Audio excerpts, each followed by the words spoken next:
Hello dear students, I welcome you all on the super learning platform of ATP star. बच्चों, आज अपन final step batch का physical chemistry के 3 chapters जो कि है एटॉमिक स्ट्रक्चर, थर्मोडायनेमिक्स और सॉलिड स्टेट्स, इनका quick revision with important points, some important concepts, some formulas and questions which are most probably like to come in your upcoming exam, है ना। तो हम इन चीज़ों को सबको डिस्कस करेंगे और अच्छे से समझेंगे बेसिक पॉइंट्स से, ताकि आपका एक थोरो रिवीजन हो जाए जिसमें आप सब कुछ एक साथ एक जगह पर पढ़ पाओ, है ना।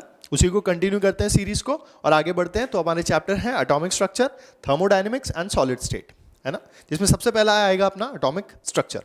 एटॉमिक स्ट्रक्चर को स्टार्ट करते हैं। एटॉमिक स्ट्रक्चर में बेसिकली हम बात करते हैं, शुरुआत करते हैं एटम से डाल्टन लॉ से काफ़ी सारे मॉडल्स, जैसे जे थॉमसन का मॉडल, रदरफोर्ड का मॉडल, ठीक है। फिर हम आगे बढ़ते हैं अपने बोर्स मॉडल पे। बोर्स मॉडल से हमारा मोस्ट इंपॉर्टेंट पार्ट शुरू हो जाता है। उससे पहले आता है इलेक्ट्रोमैग्नेटिक रेडिएशन के बारे में। इलेक्ट्रोमैग्नेटिक रेडिएशन में हम प्लैंक की क्वांटम थ्योरी कहते हैं और ये बोलते हैं कि जो भी रेडिएशन है, जो भी एनर्जी ट्रांसमिशन है, वो पैकेट्स ऑफ एनर्जी के फॉर्म में होता है, उसके इंटीग्रल मल्टीपल के फॉर्म में होता है। इसलिए प्लैंक क्वांटम थ्योरी उसका नाम है कि packet of energy one quantum के मल्टीपल बंडल्स ट्रांसफर होते हैं एक जगह से दूसरी जगह पर, ठीक है। अब देखो, प्लैंक क्वांटम थ्योरी यही हमारा सबसे पहला इंपॉर्टेंट पार्ट हो जाता है। प्लैंक क्वांटम थ्योरी के हिसाब से देखो, जैसे कि मैंने आपको कहा कि हम यहाँ पे मोस्ट इंपॉर्टेंट पॉइंट्स को डिस्कस करने वाले हैं।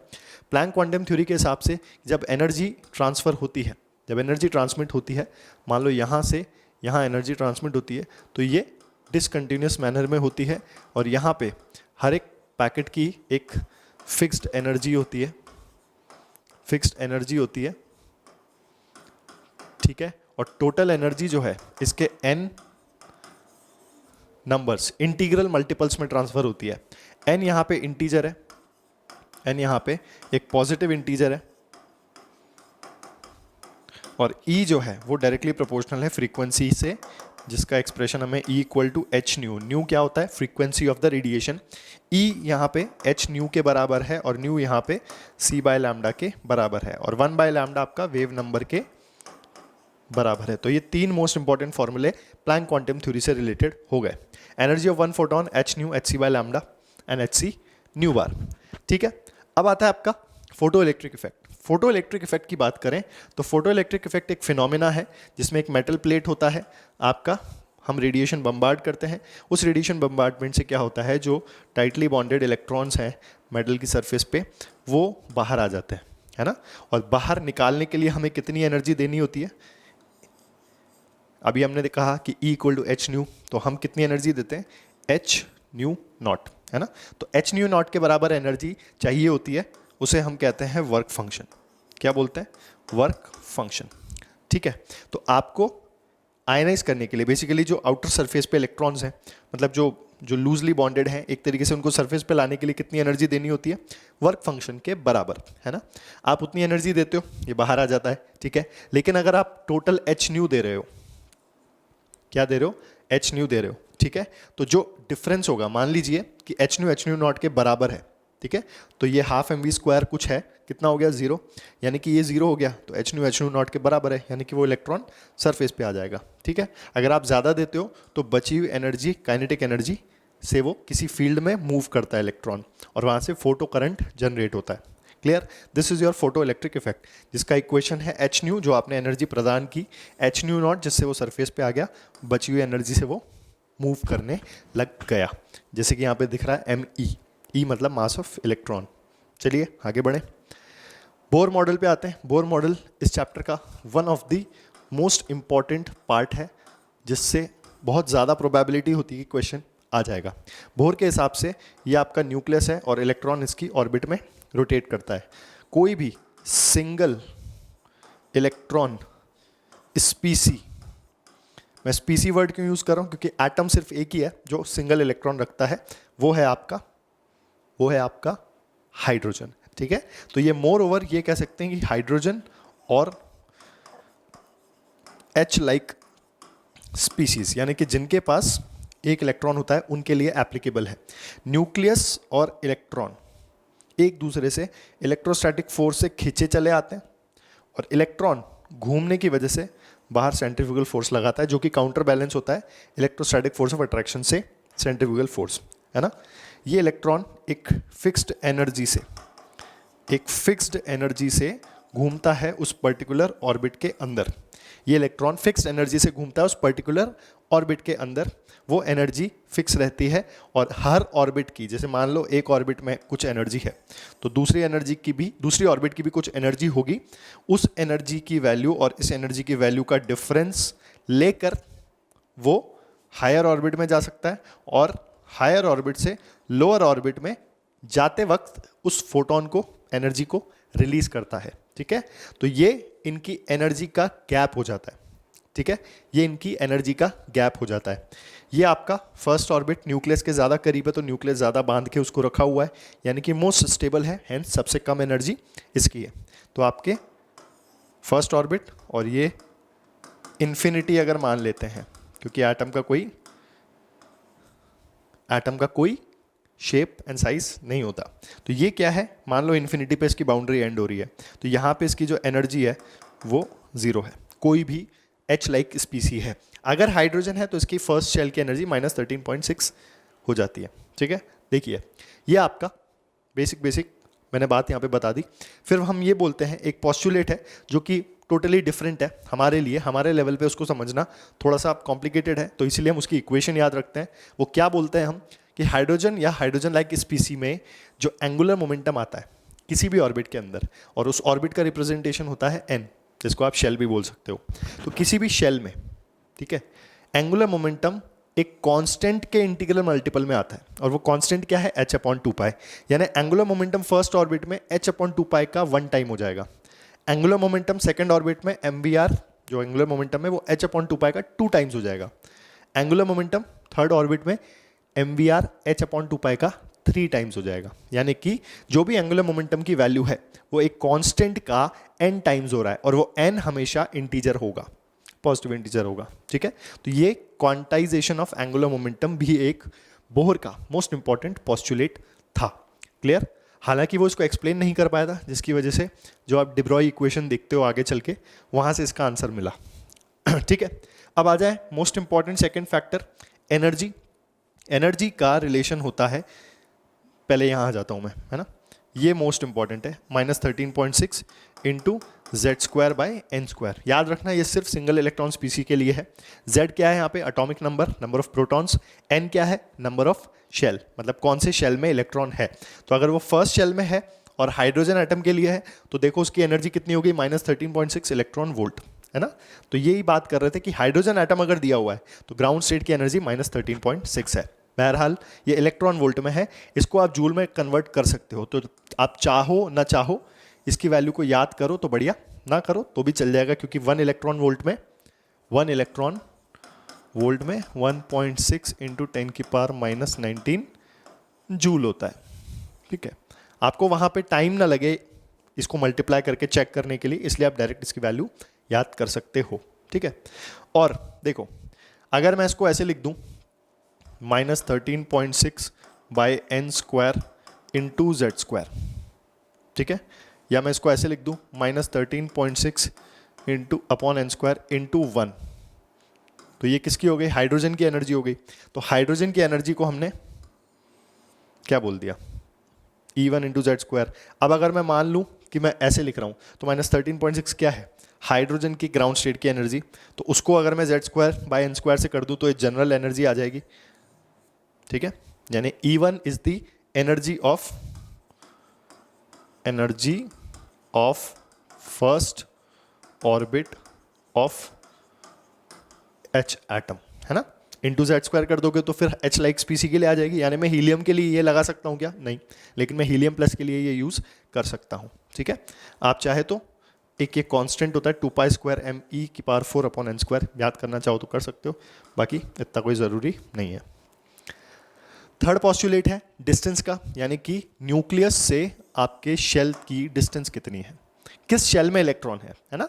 हालांकि शेल नंबर बढ़ेगा तो आपकी डिस्टेंस भी बढ़ती जाएगी, इसलिए इसका जो एक्सप्रेशन है n²/z इंटू दिस नंबर है, इस नंबर को सॉल्व करने पे 0.529 इंटू n²/z।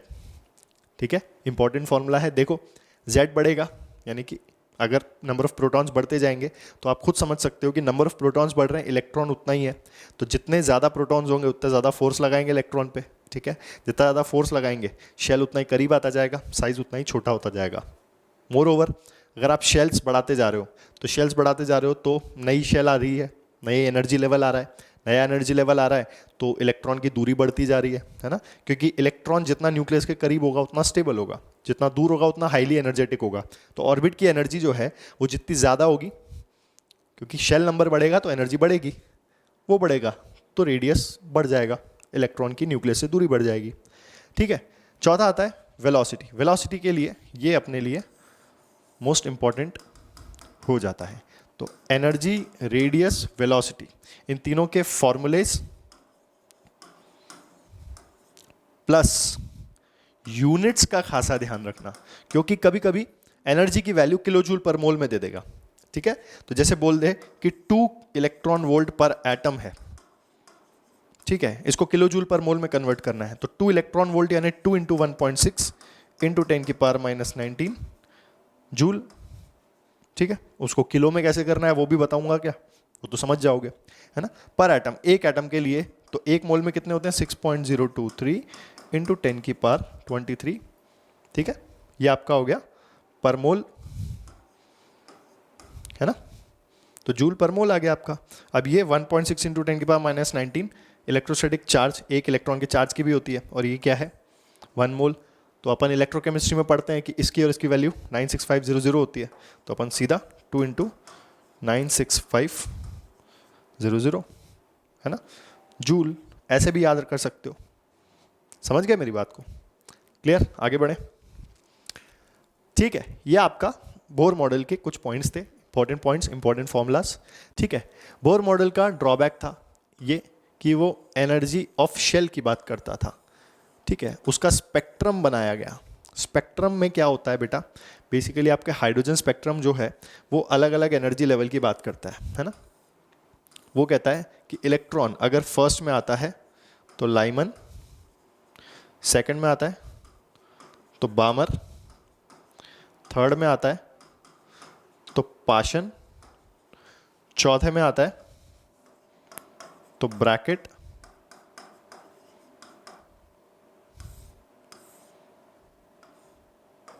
यहां पे आता है फंड पांचवे में, और छठे पे आता है तो हमफ्रे, ठीक है। अब देखो क्या होता है, यहां पे टोटल नंबर ऑफ लाइंस निकालते हैं n-1, यहां पे n-2, यहां पे n-3, यहां पे n-4, यहां पे n-5 और यहां पे n-6, total number of emission lines निकालते हैं, है ना। किसी भी ए पॉइंट से बी पॉइंट, मतलब n2 शेल से n1 शेल के लिए हम जो लाइंस का फॉर्मूला लगाते हैं वो लगाते हैं n2 minus n1 into n2 minus n1 plus 1 by 2, ये हो जाता है आपका टोटल नंबर ऑफ लाइंस का फॉर्मूला। क्लियर, समझ में आ गई बात, इजी है सब कुछ, ठीक। एक रिडबर्ग इक्वेशन बनती है ना, r 1/n1 square minus 1/n2 square, ये डायरेक्ट फॉर्मूला है। r की वैल्यू 109678 सेंटीमीटर इनवर्स। n1 क्या है, लोअर शेल, n2 क्या है, हायर शेल, z क्या है, उस स्पीसी का। अभी तक हम किसकी बात कर रहे हैं, सिंगल इलेक्ट्रॉन स्पीसीज की। अब देखो, अब आता है अपने पास डिब्रॉय वेवलेंथ, ठीक है। डिब्रॉय क्या था, डिब्रॉय एक साइंटिस्ट था, उसने कहा था कि पार्टिकल का वेव नेचर होता है, वेव का पार्टिकल नेचर होता है, दे बोथ कॉन्स्टिट्यूएट डुअलिटी, यानी कि it is the dual nature of matter. तो उसने कहा था कि आपका E equal to H nu, ठीक है, ये वेव के बारे में बताता है, रेडिएशन के बारे में बताता है, और यही hc बाय लैम्डा, जहाँ पे फ्रीक्वेंसी की जगह पे मैं क्या लिख सकता हूँ, hc बाय लैम्डा लिख दिया, एक तो ये है ना, और दूसरा एनर्जी को मैं बोल सकता हूँ mc²। जब आप इसको सॉल्व करोगे तो लैम्डा इक्वल टू h/mc आएगा, c को अपन v बोल सकते हैं, क्योंकि अगर इलेक्ट्रॉन किसी ऑर्बिट में है तो वो न्यूक्लियस से बॉन्डेड है तो उसकी वेलोसिटी स्पीड ऑफ लाइट के बराबर नहीं होगी।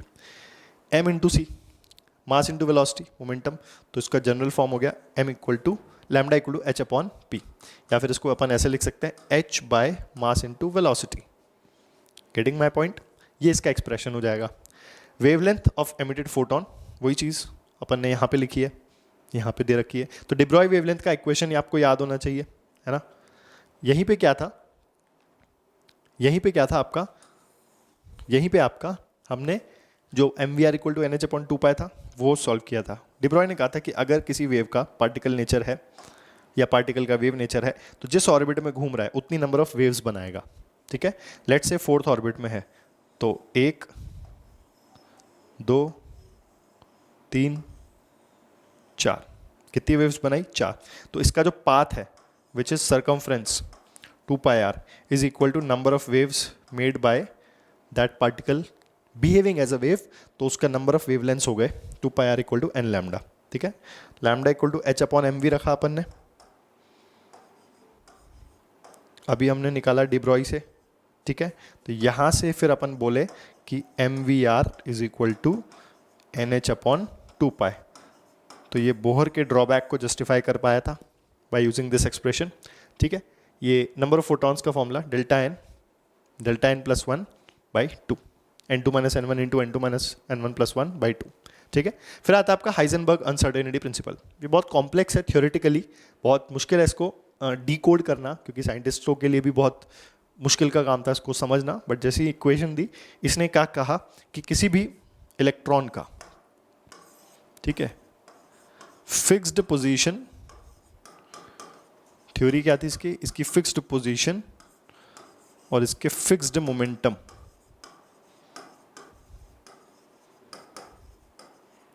की वैल्यू नहीं निकाल सकते आप 100% एक्यूरेसी से। कहने का मतलब है कि एक इलेक्ट्रॉन के पास कभी भी फिक्स्ड पोजीशन उसकी नहीं होती है, ना ही उसके पास फिक्स्ड मोमेंटम होता है, ठीक है। अगर ऐसा होने लग जाएगा तो आपके इलेक्ट्रॉन को हम सिर्फ पार्टिकल कहेंगे, बट क्योंकि वो वेव नेचर भी शो करता है और इस इक्वेशन को सपोर्ट करता है, यानी कि उसकी पोजीशन में और मोमेंटम में कुछ ना कुछ अनसर्टेनिटी रहती है, यानी कि वो पोजीशन एग्जैक्टली नहीं बताई जा सकती, बट उसके अनसर्टेनिटी को हम बता सकते हैं, which is delta X uncertainty in position and delta P uncertainty in momentum, which is equal to H upon 4 pi या उससे ज़्यादा, है ना। इधर इक्वल भी आएगा। डेल्टा पी को हमने एम डेल्टा वी लिखा, मास कांस्टेंट है क्योंकि मास में अनसर्टेनिटी थोड़ी होती है, mass can neither be created not destroyed, mass is हमेशा सर्टेन। तो delta X into delta V equal to greater than H upon 4 pi M, ये दूसरा फॉर्मूला हो गया इसका, क्लियर।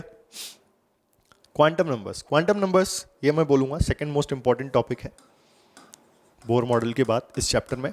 क्वांटम नंबर्स क्या होते हैं? बेसिकली आपके सेट ऑफ नंबर्स जो कि आपको क्या बताते हैं? इलेक्ट्रॉन की पोजीशन। इलेक्ट्रॉन जो होता है किसी भी जगह पर फिक्स्ड लोकेशन पे नहीं पाया जाता, हाइजेनबर्ग ने बताया, यानी इलेक्ट्रॉन एक रीजन में अनसर्टेनिटी के साथ पाया जाता है। यानी कि मैं बोलूं कि इलेक्ट्रॉन इस जगह पर है, लेट्स से कि इसके ये कार्टेशियन कोऑर्डिनेट्स हैं, है ना। तो मान लो मैंने पोजीशन ले ली सम x सम y सम z, है ना। तो क्या मुझे इलेक्ट्रॉन यहाँ पे मिलेगा? इलेक्ट्रॉन के लिए ये चीज़ एप्लीकेबल नहीं होती है। तो वो कहाँ मिलता है? वो किसी रीजन में मिलता है। तो अगर न्यूक्लियस के करीब हम एक रीजन इमेजिन कर लें, एटम को क्या बोलेंगे? न्यूक्लियस, और उसके सराउंडिंग इलेक्ट्रॉन्स। तो अगर न्यूक्लियस के अराउंड हम एक रीजन कंसिडर कर लें तो उस रीजन के आसपास मुझे इलेक्ट्रॉन मिल सकता है। यानी कि मैं एग्जैक्टली नहीं बता सकता, but I can plot an area, एक एरिया प्लॉट कर सकता हूँ, एक वॉल्यूम प्लॉट कर सकता हूँ जिसके अंदर इलेक्ट्रॉन के मिलने की प्रोबेबिलिटी मैक्सिमम होगी। और इस इक्वेशन को, इस चीज़ को गवर्न करने के लिए एक साइंटिस्ट है श्रोडिंजर। श्रोडिंजर ने एक वेव इक्वेशन दी, ठीक है, जिसके आधार पे उन्होंने उस वेव इक्वेशन के सॉल्यूशन निकाले, ठीक है। जैसे अपन रूट्स निकालते हैं ना मैथ्स में, क्वाड्रेटिक इक्वेशन की रूट्स, उसी तरह उन्होंने इस इक्वेशन की रूट्स निकाली या उनके सॉल्यूशन निकाले, और उन सॉल्यूशन की वैल्यूज जो नंबर्स आए, उन नंबर्स को अपन क्या बोलते हैं? Quantum numbers. हालांकि एक कंप्यूटेशनल मॉडल है, मैथमेटिकल मॉडल है क्वांटम, आपका वेव मैकेनिकल मॉडल वाला, जो आपका श्रोडिंजर वेव इक्वेशन द्वारा बताया जाता है, ठीक है। उससे हम एक कंप्यूटेशनल मॉडल तैयार किए, मतलब वो एक कंप्यूटर मॉडल है जिसमें उसकी वेरिएबल्स पुट करो आप, है ना, तो अलग अलग वैल्यूज़ देता है। उस वैल्यू से एक रीजन प्लॉट हुआ और उन रीजन्स को हमने क्या कहा? ऑर्बिटल्स। यानी ऑर्बिटल वो रीजन्स हैं जहाँ पे इलेक्ट्रॉन मिलने की प्रोबेबिलिटी मैक्सिमम है, ठीक है। तो उसके आधार पे हमने थ्योरेटिकली इस चीज़ को एक्सप्लेन किया क्वांटम नंबर से। यानी कि क्वांटम नंबर्स हमारे पास होंगे, प्राइमरीली 3 क्वांटम नंबर्स होते हैं। एक होता है प्रिंसिपल, जिसको n से रिप्रेजेंट करते हैं। ये n बेसिकली बोहर मॉडल से ही लिया गया है, जिसको अपन बोलते हैं शेल। शेल के बाद आता है आपका सबशेल, है ना। सबशेल अजीमुथल क्वांटम नंबर से, है ना, अजीमुथल क्वांटम नंबर, ठीक है, उससे निकाला जाता है, ठीक है। फिर आता है आपका मैग्नेटिक क्वांटम नंबर, ठीक है। ये 3 क्वांटम नंबर। फिर चौथा स्पिन है, वो सिर्फ इलेक्ट्रॉन की स्पिन क्लॉकवाइज घूम रहा है या एंटी क्लॉकवाइज घूम रहा है उसको बताता है। प्रिंसिपल क्वांटम नंबर आपका शेल नंबर है, 1 से लेके इन्फिनिटी तक होता है। इसके अंदर, ठीक है, इसको अपन थोड़ा नीचे ले लेते हैं, ठीक है। अपन लेते हैं सेकंड वाला। देखो, प्रिंसिपल क्वांटम नंबर शेल के बारे में बताता है। सेकंड आता है आपका azimuthal quantum number. Azimuthal quantum number क्या होता है? n होता है, ठीक है ना। वो होता है 0 से n-1, 0 से n-1, सॉरी l ही होता है, दिमाग पता नहीं कहाँ, l होता है 0 to n-1, है ना। यानी कि अब आप सबशेल में आ गए हो। 4 सबशेल होते हैं, S P D F। S होता है आपका spherical, P principal, D degenerate, ठीक है। और ठीक है, इस तरीके से इनके नाम है, नाम अपने को याद नहीं करने। तो आपका अजीमुथल क्वांटम नंबर 0 से n-1। अब क्या होता है, उस अजीमुथल क्वांटम नंबर के बेसिस पे हम ऑर्बिटल्स बनाते हैं, ठीक है। जैसे s ऑर्बिटल है तो s ऑर्बिटल एक ऑर्बिटल है, p के पास 3 है, d के पास 5 है और f के पास 7 है, ठीक है। तो इनके नाम फिर कौन देता है? Magnetic quantum number. कौन देता है? Magnetic quantum number. s के लिए इतने ऑर्बिटल्स होते हैं, लेकिन s के लिए l की वैल्यू कितनी होती है? ठीक है, ये तो क्या हो गए? ऑर्बिटल्स हो गए। और इसके लिए आपकी क्या बोलते हैं, l की वैल्यू हो गई 0, 1, 2, 3, है ना। तो l की वैल्यू 0 है तो 2 × 0 + 1, नंबर ऑफ इलेक्ट्रॉन्स निकालने का फॉर्मूला। तो 2 × 0 + 1, 2, ठीक है। यहाँ पे देखो 2 × 2 + 1, 2 × 1 + 1, 3, तो 3 ऑर्बिटल, है ना। 2 × 2 + 1 तो 5 ऑर्बिटल, 2 × 3 + 1 7 ऑर्बिटल्स। हर एक ऑर्बिटल में 2 इलेक्ट्रॉन रहते हैं, ठीक है। तो maximum number of electrons in a particular subshell 2 × 12 + 1। तो इसके अंदर एक ही ऑर्बिटल है ना, तो इसके अंदर 2 इलेक्ट्रॉन्स आएंगे। इसके अंदर 3 ऑर्बिटल हैं तो 6 इलेक्ट्रॉन्स आ सकते हैं मैक्सिमम। इसके अंदर 5 आ सकते हैं मैक्सिमम और इसके अंदर 7 आ सकते हैं मैक्सिमम, ठीक है। यही अपन नंबर ऑफ इलेक्ट्रॉन्स की फिलिंग करते हैं by Pauli Hund's rule of बोव। पहले अपन लोअर ऑर्बिटल्स की n + l मिलाकर एनर्जी होती है और इलेक्ट्रॉन की फिलिंग इसके हिसाब से होती है। जिसका n + l छोटा होगा उसमें पहले, जिसका n + l बराबर होगा उसमें छोटे n में पहले, है ना। तो सबसे पहले जब आप ऑर्बिटल्स में फिलिंग करते हो तो अनपेयर्ड रखने की कोशिश करते हो, ठीक है, ताकि उसके अंदर स्पिन मल्टीप्लिसिटी मैक्सिमम आ सके। इसलिए hunts rule of maximum multiplicity law का नाम होता है। जब आप इलेक्ट्रॉन फिल करते हो तो आप पेयरिंग करते हो, जब आप अनपेयर्ड देखते हो, अनपेयर्ड सारे हो चुके हैं, ठीक है, एक एक इलेक्ट्रॉन हर ऑर्बिटल में आ चुका। अब पेयरिंग करनी है, पेयरिंग के लिए अपन पॉलीज एक्सक्लूजन प्रिंसिपल यूज करते हैं। यानी पेयरिंग जब कराते हैं तो इलेक्ट्रॉन की जो स्पिन होगी उससे अपोजिट स्पिन में अपन पेयरिंग कराते वक्त इलेक्ट्रॉन को फिल करेंगे। यानी no 2 electrons in an orbital can have same set of quantum numbers, ठीक है। अगर एक ऑर्बिटल की बात करें तो उसके अंदर n सेम होता है, l सेम होता है, m सेम होता है ना।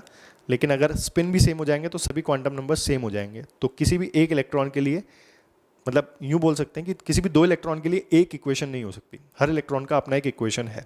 इसलिए जब आप फिलिंग करते हो इलेक्ट्रॉन की तो जहां पे पेयरिंग करने की बारी आती है वहां पे अनपेयर्ड रखने की कोशिश करते हो, ठीक है। Orbital angular momentum, basically angular momentum की बात कर रहे हैं तो NH/2π होता है। ऑर्बिटल एंगुलर मोमेंटम ये होता है L × L + 1 H/2π, है ना, ये फॉर्मूला होता है, ठीक है। समझ में आ गई? इंपॉर्टेंट बातें हमने कवर कर ली। अब देखो आते हैं अपन क्वेश्चन पे।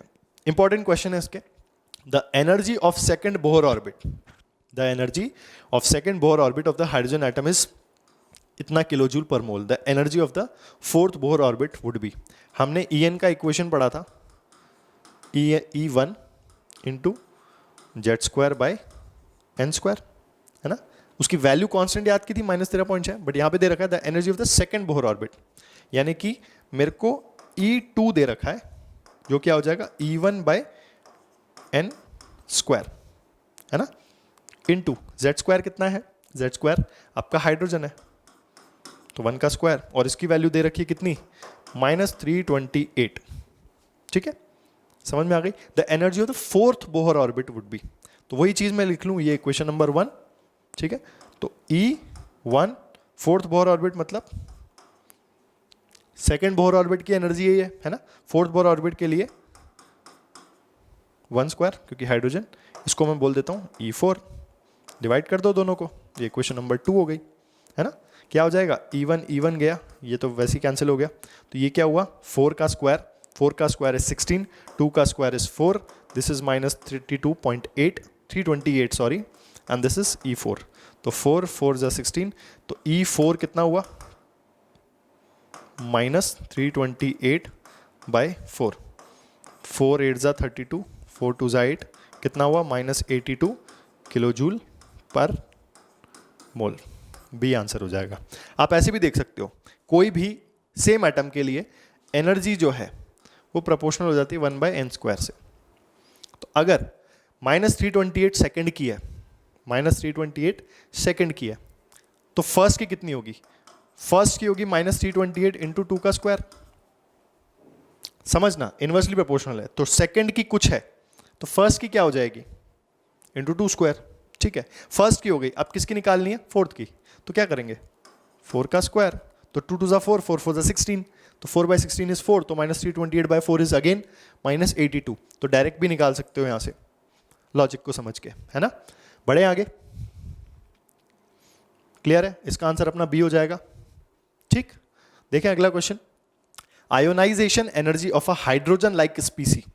आयनाइजेशन एनर्जी क्या होती है, सबसे पहले तो आयनाइजेशन एनर्जी मतलब इलेक्ट्रॉन को ग्राउंड स्टेट से इनफाइनाइट पे पहुंचाना, यानी कि कितनी एनर्जी देनी है, दोनों ऑर्बिट की एनर्जी का डिफरेंस। ठीक है, बताया था आपको इनफाइनाइट पे कितना रहता है 0, और फर्स्ट शेल के लिए एनर्जी का इक्वेशन होता है -13.6 इंटू Z²/n², ये कब होता है इलेक्ट्रॉन वोल्ट में। ठीक है, तो यहाँ पे 13.6 इंटू Z², किसके लिए, हाइड्रोजन के लिए, तो हाइड्रोजन के लिए Z² 1 हो गया अपॉन n², इसकी वैल्यू दे रखी है 54.4, ये भी इलेक्ट्रॉन वोल्ट में, वो भी इलेक्ट्रॉन वोल्ट में, तो n² कितना हो गया, ठीक है 13.6 इंटू Z² n², ठीक है, इतना दे रखा है, तो यहाँ पे अपन n² निकालेंगे तो कितना आ जाएगा, अच्छा हाइड्रोजन लाइक स्पीसी है, सॉरी, है ना, हाइड्रोजन लाइक स्पीसी है, यहाँ पे थोड़ा सा अपन चेंज करेंगे, ये तो 1 ही है, अपने को वेरिएबल यहाँ पे किसको रखना है, z को, तो दिस बिकम्स Z², और ये तो 1 ही हो गया क्योंकि 1 लिख रहा है ना यहाँ पे, तो Z² इक्वल टू 54.4 अपॉन 13.6, ठीक है, ये आ जाएगा 4, तो Z आ गया 2। अब Z इक्वल टू 2 किसके लिए होता है, हीलियम के लिए, तो Z equal to 2 helium, but helium के लिए एप्लीकेबल नहीं है, तो Z equal to 2 helium plus के लिए एप्लीकेबल है, लेकिन पूछा गया calculate radius of second Bohr orbit of this species, Z पता है, सेकंड बोहर ऑर्बिट n पता है, तो रेडियस हो जाएगा 0.529 इंटू n²/z, तो कितना हो गया 0.529 इंटू 2, 0.53 कितना हुआ 1.06 के आसपास हुआ, ठीक है 1.058, बी ऑप्शन आपका आंसर हो जाएगा। Clear? If the uncertainty in the position of a particle is equal to its de Broglie wavelength, uncertainty in the position delta x equal to lambda, the minimum uncertainty in velocity is, हमें पता है delta x into delta v is greater than equal to h upon 4 pi, है ना। अब ये greater than equal है, तो ये क्या पूछ रहा है, uncertainty in its velocity, the minimum कितनी होगी, equal to, उससे ज़्यादा कुछ भी हो सकती है, तो इसको अपन क्या कर देंगे, इक्वल कर देंगे, ठीक है। अब आपको डेल्टा एक्स बोल रहा है लैम्डा, है ना, तो लैम्डा होता है h/mv, है ना, और डेल्टा एक्स लिख सकते हैं अपन इसकी जगह, तो delta X equal to h/mv M V कुछ नहीं, पुट कर दो H by M V delta V equal to H upon 4 pi, है ना। एच से एच कैंसिल हो जाएगा, delta V M V upon 4 pi हो जाएगा। एम वी अपॉन 4 पाई कहाँ गया आपका, डी, तो आंसर आपका डी हो जाएगा। डेल्टा एक्स को एच अपॉन एम वी रखा, अच्छा सॉरी यहाँ पे एम बी आएगा ना, ठीक है, तो ये आपका v upon 4 pi, clear. v upon 4 pi आने आपका बी, बी आंसर, क्लियर। अच्छा क्वेश्चन था, ठीक है, ट्रिकी क्वेश्चन था। The ratio of minimum to maximum wavelength and Balmer series, ratio of minimum to maximum, ऐसे क्वेश्चन होते ईजी हैं कंफ्यूज करने के लिए, क्योंकि इनकी कैलकुलेशन थोड़ी सी कॉम्प्लिकेटेड हो जाती है, बट कॉम्प्लिकेट क्यों करें, काम को आसान करना है। The ratio of minimum to maximum wavelength, है ना, in Balmer series. Wavelength minimum कब होती है, जब एनर्जी मैक्सिमम होती है ना, और एनर्जी मैक्सिमम कब होती है, क्योंकि equal to H C by lambda होता है। एनर्जी मैक्सिमम कब होती है, जब आपकी फ्रीक्वेंसी मैक्सिमम होती है। समझ गए मेरी बात को, यानी कि आपका एनर्जी गैप जितना ज़्यादा होगा उतनी ज़्यादा एनर्जी होगी, उतना मिनिमम वेवलेंथ होगा।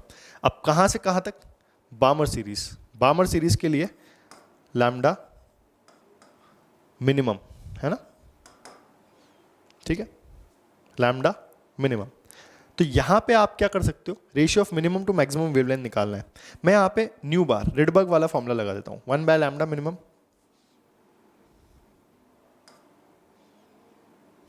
1 by lambda minimum equal to R, किसके लिए, अब जब मिनिमम वेवलेंथ है तो एनर्जी मैक्सिमम है। बार्मर में इलेक्ट्रॉन कहाँ आता है, 2 में, तो 1 अपॉन n1 तो क्या होगा 2 का स्क्वायर, और मैक्सिमम एनर्जी मतलब कहाँ से, इन्फिनिटी से, क्लियर। ये हो गया आपका equation number 1।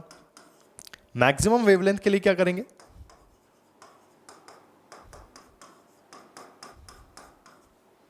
Are Z square. आपको मैक्सिमम वेवलेंथ निकालनी है। वेवलेंथ कब मैक्सिमम होती है, जब एनर्जी मिनिमम होती है। एनर्जी मिनिमम मतलब 2 से जस्ट ऊपर वाला जो होगा वही सबसे मिनिमम होगा, क्योंकि एनर्जी क्वांटाइज्ड है, तो ये डिफरेंस तो रहेगा ही सही, जो एनर्जी शेल्स हैं उतना डिफरेंस तो रखना ही रखना है, ठीक है। यानी कि अपन 1/2 का स्क्वायर माइनस 1/3 का स्क्वायर, 2/1 कर दोगे, जैसे अपन इसको इससे डिवाइड करेंगे तो ये नीचे आ जाएगा, ये ऊपर चला जाएगा। मुझे तो मिनिमम टू मैक्सिमम निकालना है, तो 2/1 कर दो, इक्वेशन 2 बाय इक्वेशन 1। तो ये कितना हुआ, r से r गया, ये गया, तो 2/1 इज 9 माइनस 4, 9 माइनस 4 बाय 4 9 जा 36 डिवाइड बाय, ठीक है, कितना हो गया ये 1/4, 4 9 जा 36, 9 माइनस 4 इज 5/9, 5/9 आपका आंसर हो जाएगा, क्लियर। कौन सा हो गया, option A. The angular momentum of electron in Li+2 is found to be 14h/11, ठीक है, ठीक है, 14h/11। Calculate the potential energy of this system. याद रखना, potential energy is twice of energy, kinetic energy is negative of this energy, sorry, potential energy में negative sign नहीं होता, यानी कि बेसिकली नेगेटिव रिलेशन नहीं होता। एनर्जी में साइन नेगेटिव होता है तो पोटेंशियल एनर्जी नेगेटिव, एनर्जी में साइन नेगेटिव होता है तो काइनेटिक एनर्जी पॉजिटिव। तो ये कैसी एनर्जी होती है, पॉजिटिव, और ये कैसी होती है, नेगेटिव, इतना ध्यान रखना, है ना। तो अगर हम ई निकाल लें, अगर हम टोटल एनर्जी निकाल लें, तो यहाँ पे अपन फाइंड आउट कर सकते हैं पोटेंशियल एनर्जी, है ना। देखो एंगुलर मोमेंटम, एंगुलर मोमेंटम क्या पढ़ा था अपन ने, mvr इक्वल टू क्या होता है, nh/2 जो कि किसके बराबर है, 14h/11। तो h से h गया, ठीक है, आपने 2 देखा यहाँ पे, तो n कितना आया, 14 × 2π/11। तो ये क्या हो गया आपका, n का वैल्यू आ गया। क्या आ गया बच्चों, n का वैल्यू। अब आपको क्या निकालना है, calculate the potential energy in electron volt, the angular momentum of electron in Li+2। तो मुझे z पता है, मुझे n पता है, मुझे क्या निकालना है, एनर्जी। तो एनर्जी का इक्वेशन होता है -13.6 × z²/n²। 2 कर दूंगा तो ये सीधा सीधा किसके बराबर आ जाएगा, पोटेंशियल एनर्जी। ठीक है, तो मुझे ये निकालना है, समझ गए? तो अपन क्या करेंगे, -2 into 13.6 into Z square by N square. ठीक है, 14 इंटू 2 पाई। अब देखो 14 इंटू 2 इंटू पाई क्या होता है, 22/7, और ये 11, तो 11 2 22, 7 2 14, 7 2 14, तो 2 इंटू 2 इंटू 2, तो क्या हुआ ये 2 2 ज़ा 4, 2 ज़ा 8 हो गया, है ना? तो Z square by N square, तो जेड हुआ 3 स्क्वायर और ये हुआ 8 स्क्वायर, तो 2 into -2 into 13.6 into 3 square upon 8 square, मतलब आपका ऑप्शन नंबर सी हो जाएगा। बी क्या होगा, टोटल एनर्जी। हमें क्या निकालना है, पोटेंशियल एनर्जी। आपका आंसर सी हो जाएगा यहाँ पर। क्लियर? इजी क्वेश्चन है, बस थोड़ा सा दिमाग लगाना है अपने को, फॉर्मूलेज याद करके दिमाग लगाना है। Radial node present in 3s 2p respectively are, sorry क्या बोलता है, radial nodes. Radial nodes 3s और 2p में दो तरह के नोड होते हैं, रेडियल नोड और एंगुलर नोड। रेडियल नोड होता है n-l-1 और ये हो जाता है l। क्या होते हैं नोड्स? नोड्स वो जगह होती है जहाँ पे इलेक्ट्रॉन नहीं मिलता, यानी कि वो रीजन जहाँ पे ऑर्बिटल प्रेजेंट नहीं है, क्योंकि ऑर्बिटल जहाँ प्रेजेंट है वहाँ इलेक्ट्रॉन प्रेजेंट है। n-l-1, 3 -0 -1 और ये हो जाएगा आपका 0। ठीक है, 2p के लिए n की वैल्यू 2, l कितना है p के लिए 1 -1 और ये 1, क्योंकि p के लिए l की वैल्यू 0, तो ये हो गया यहाँ पर 0 और ये हो गया यहाँ पर 2। तो अपन से क्या पूछा उसने, radial node. Radial node 2 and 0, यानी ऑप्शन नंबर बी आपका आंसर हो जाएगा। विच of the following plots of radial probability function, ये क्या होते हैं, ये ग्राफ होते हैं। ठीक है, जैसे आपको यहाँ पे देखो रीजन दे रखा है 1s, है ना, 2s, sorry once again I am sorry, 1s 2s 3s and 4s। ठीक है, which of the following is are correct, अपने को करेक्ट बताना है। ठीक है, तो देखो यहाँ पे अपने को ये देखना है कि नोड्स कैसे कैलकुलेट करते हैं। तो जितने नोड्स होंगे उतनी बार ये इस एक्सिस पे टच करेगा, जितने नोड्स होंगे उतनी बार इस एक्सिस पे टच करेगा, है ना? तो देखो साई स्क्वायर 4πr², ये प्रोबेबिलिटी डेंसिटी हो गया, है ना? देखो 1s के लिए n-l-1, 1 -1 -1 कितना हो गया 1s, सॉरी s तो 0 हो गया, तो 1 -1 0, है ना? तो कोई नोड नहीं है। ठीक है, सही है। सेकंड देखो 2s, तो 2 -0 -1 कितना हो गया, एक नोड, तो एक जगह, और ये दो जगह टच कर रहा है, यानी कि दो नोड्स होने चाहिए, लेकिन इसके पास कितना होता है, एक। 3s के पास देखो 3 -0 -1 दो नोड, तो एक ये रहा और एक ये रहा, है ना? ठीक है, और चौथा 4πr² p कभी भी यहाँ से स्टार्ट नहीं होता है। ठीक है, तो आपका क्या हो जाएगा, p बिल्कुल यहाँ से, तो 3 -1 -1, तो ये भी दो जगह टच हो रहा है, लेकिन 3 -1 -1 एक नोड आएगा। तो आपके कौन कौन से सही हो गए, जिनमें आपके जो वैल्यू दे रखी है, जैसे ये हो गया 1, ये एक भी नहीं है, सीधा पैरेलल जा रहा है, ये दो जगह टच कर रहा है और यहाँ पे टच नहीं कर रहा है, तो आपका 1 and 3 that is answer C. तो 1 and 3 आपका करेक्ट हो जाएगा। जो टच करेंगे वो भी नोड की वैल्यू में काउंट होंगे। ठीक है, यहाँ तक आपके एटॉमिक स्ट्रक्चर का पार्ट था। टेक सम मोमेंट, फिर अपन थर्मोडायनेमिक्स पे आते हैं। चलिए अब अपने अगले टॉपिक की तरफ बढ़ते हैं, which is thermodynamics, most awaited topic, है ना? थर्मोडायनेमिक्स के बारे में अपन बात करेंगे, है ना? बहुत सिंपल टॉपिक है, घबराने की बात नहीं है ना? लगता बड़ा है लेकिन है छोटा ही। इजी क्वेश्चंस आते हैं, इजी क्वेश्चन आपको वैल्यू दे देगा। आपको छोटा सा कॉन्सेप्ट यूज करना है, थोड़ी थोड़ी बातें याद करनी है। वैसे तो ये फील्ड बहुत बहुत बहुत बड़ी है, बट अपने को लकीली केमिस्ट्री में कुछ बातें हैं जो इनके बारे में ध्यान रखनी है। उन्हीं बातों को अपन आज डिस्कस कर रहे हैं, है ना? जैसे सबसे पहले सिस्टम सराउंडिंग क्या होता है, बाउंड्री क्या होती है, ठीक है? State function, path function, I hope आपको ये सब पता होगा आपको। स्टेट फंक्शन यहाँ पे ध्यान रखो, दो है, heat and work. Path function internal energy, enthalpy, entropy, Gibbs free energy, ये सब, टेम्परेचर, ये सब क्या है, ये पाथ फंक्शन है ना? ये चीज़ का आपको यहाँ पे ध्यान रखना है बस। एक्सटेंसिव इंटेंसिव होती है प्रॉपर्टीज़, वो प्रॉपर्टीज़ एक्सटेंसिव जो अमाउंट पे डिपेंड करती है, all sort of energy extensive,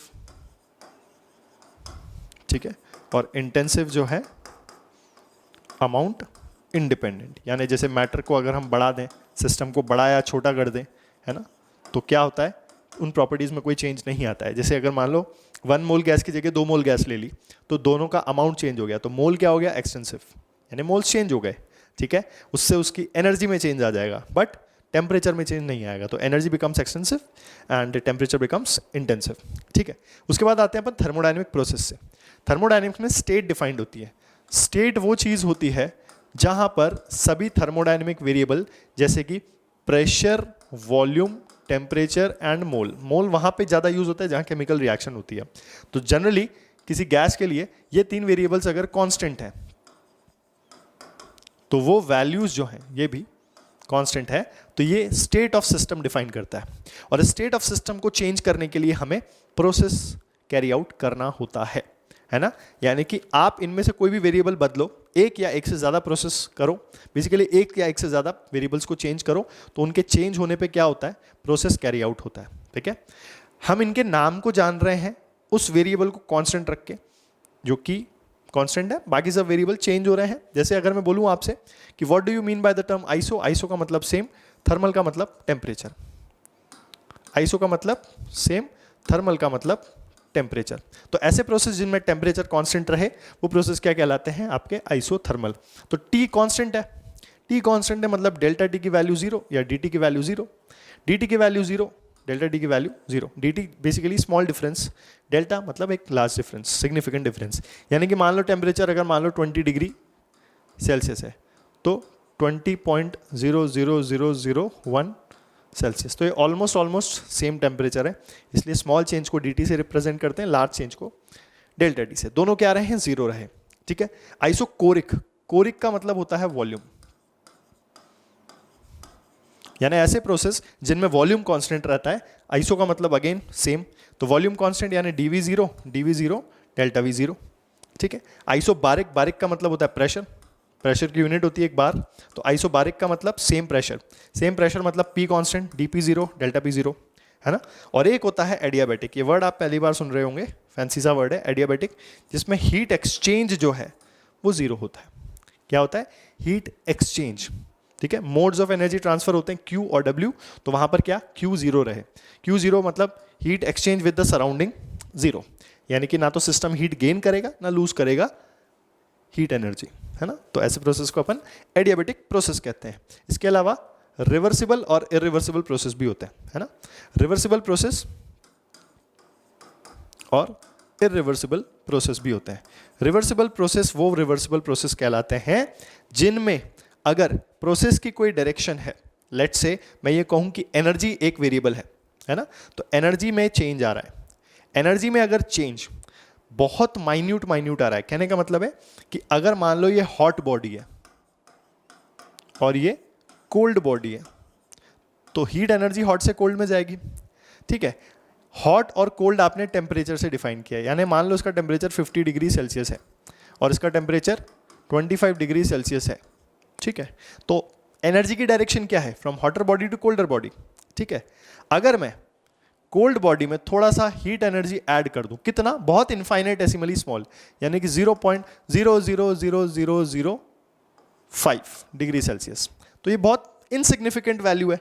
तो अगर 0.00005 डिग्री सेल्सियस में डाल दूं तो क्या इसके अंदर की हीट एनर्जी इतनी हो जाएगी कि अब प्रोसेस रिवर्ट किया जा सके, नहीं। तो ऐसे प्रोसेस क्या कहलाते हैं, इरिवर्सिबल, यानी एक इनफाइनेटेसिमली स्मॉल चेंज हम लेकर आए जिससे प्रोसेस का डायरेक्शन जो है वो बदल जाए, ऐसे प्रोसेस रिवर्सिबल कहलाते हैं। जो ऐसा ना करे वो इरिवर्सिबल। अब देखो मैंने अगेन ले लिया एक हॉट बॉडी, एक कोल्ड बॉडी, ठीक है। सपोज इसका टेम्परेचर है 50 डिग्री सेल्सियस, ठीक है। इसको अच्छे से लिखते हैं ताकि आपको ये 80 ना लगे, क्योंकि कुछ समझदार बच्चों को 80 लग सकता है, 50 है ना। सपोज ये 50 डिग्री है और ये है 49.9999 डिग्री सेल्सियस। अब आप कहोगे सर स्टिल हीट जो है वो यहां से यहां फ्लो करेगी, हीट जो है, एनर्जी जो है वो यहां से यहां फ्लो करेगी, हीट के फॉर्म में एनर्जी यहां से यहां फ्लो करेगी। अब अगर मैं अपोजिट डायरेक्शन में क्या लगा दूं, बहुत छोटा सा, ठीक है, 0.0005, 0.0005 डिग्री सेल्सियस। तो ये 50 डिग्री सेल्सियस, ये 49.999 डिग्री सेल्सियस, इसके मुकाबले इसकी वैल्यू क्या है, ना के बराबर।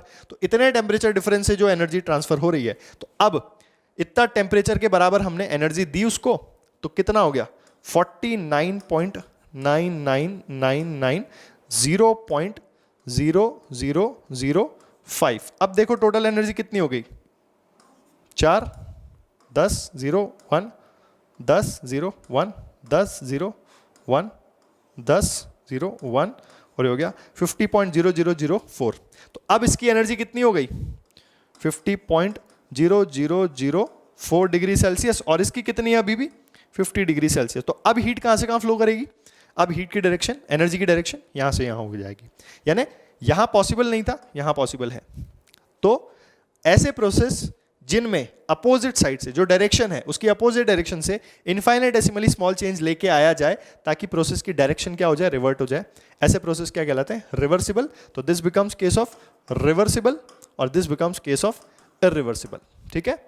तो रिवर्सिबल जो रिवर्ट किए जा सके डायरेक्शन वाइज, और जो इरिवर्सिबल है वो रिवर्ट नहीं किए जा सकते डायरेक्शन वाइज, ठीक है। डेफिनेशन समझ में आ गई।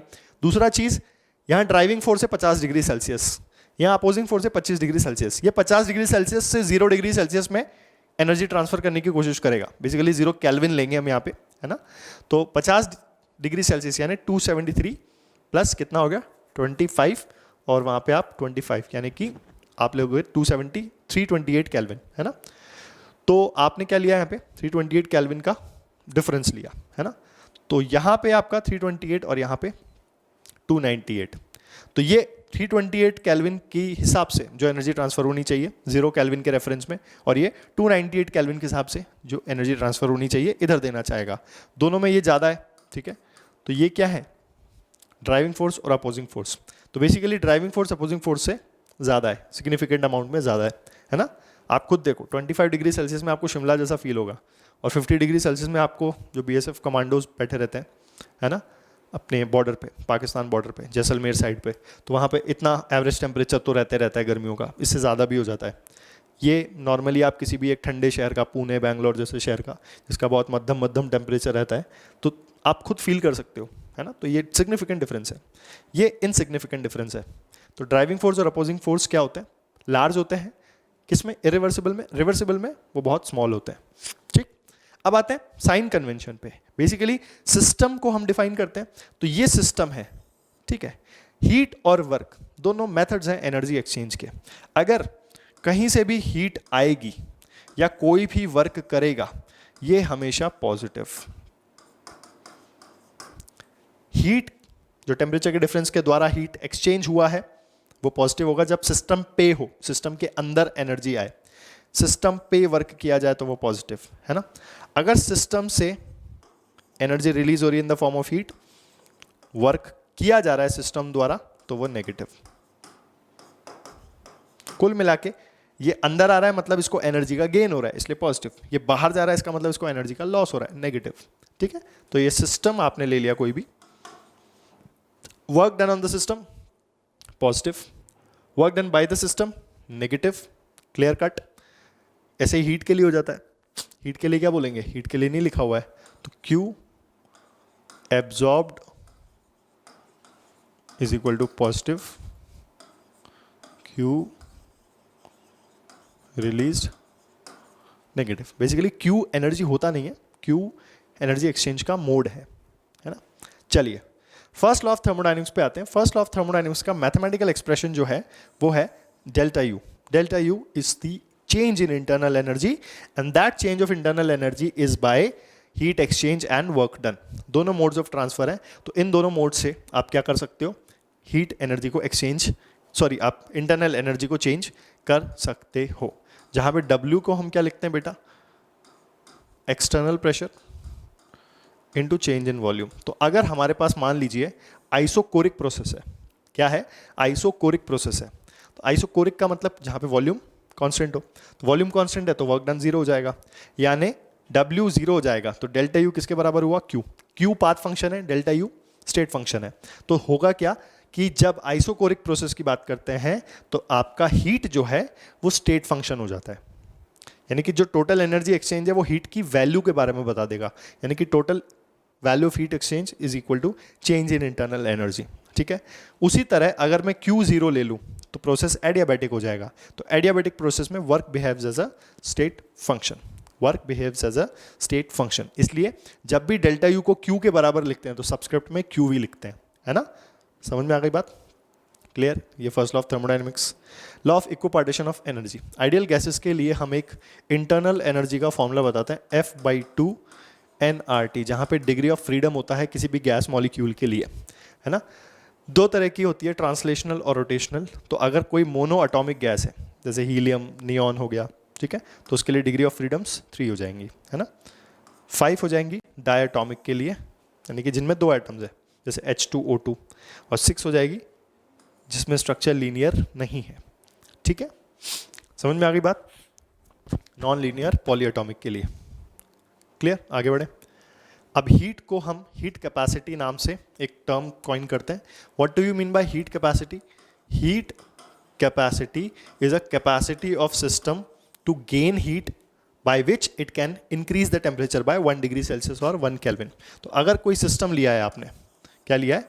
अगर आपने कोई सिस्टम लिया है तो आप उसको क्या करोगे? कुछ अमाउंट ऑफ हीट दोगे, उसको कुछ अमाउंट ऑफ हीट दोगे, वो जो भी है हीट एक्सचेंज है बेसिकली।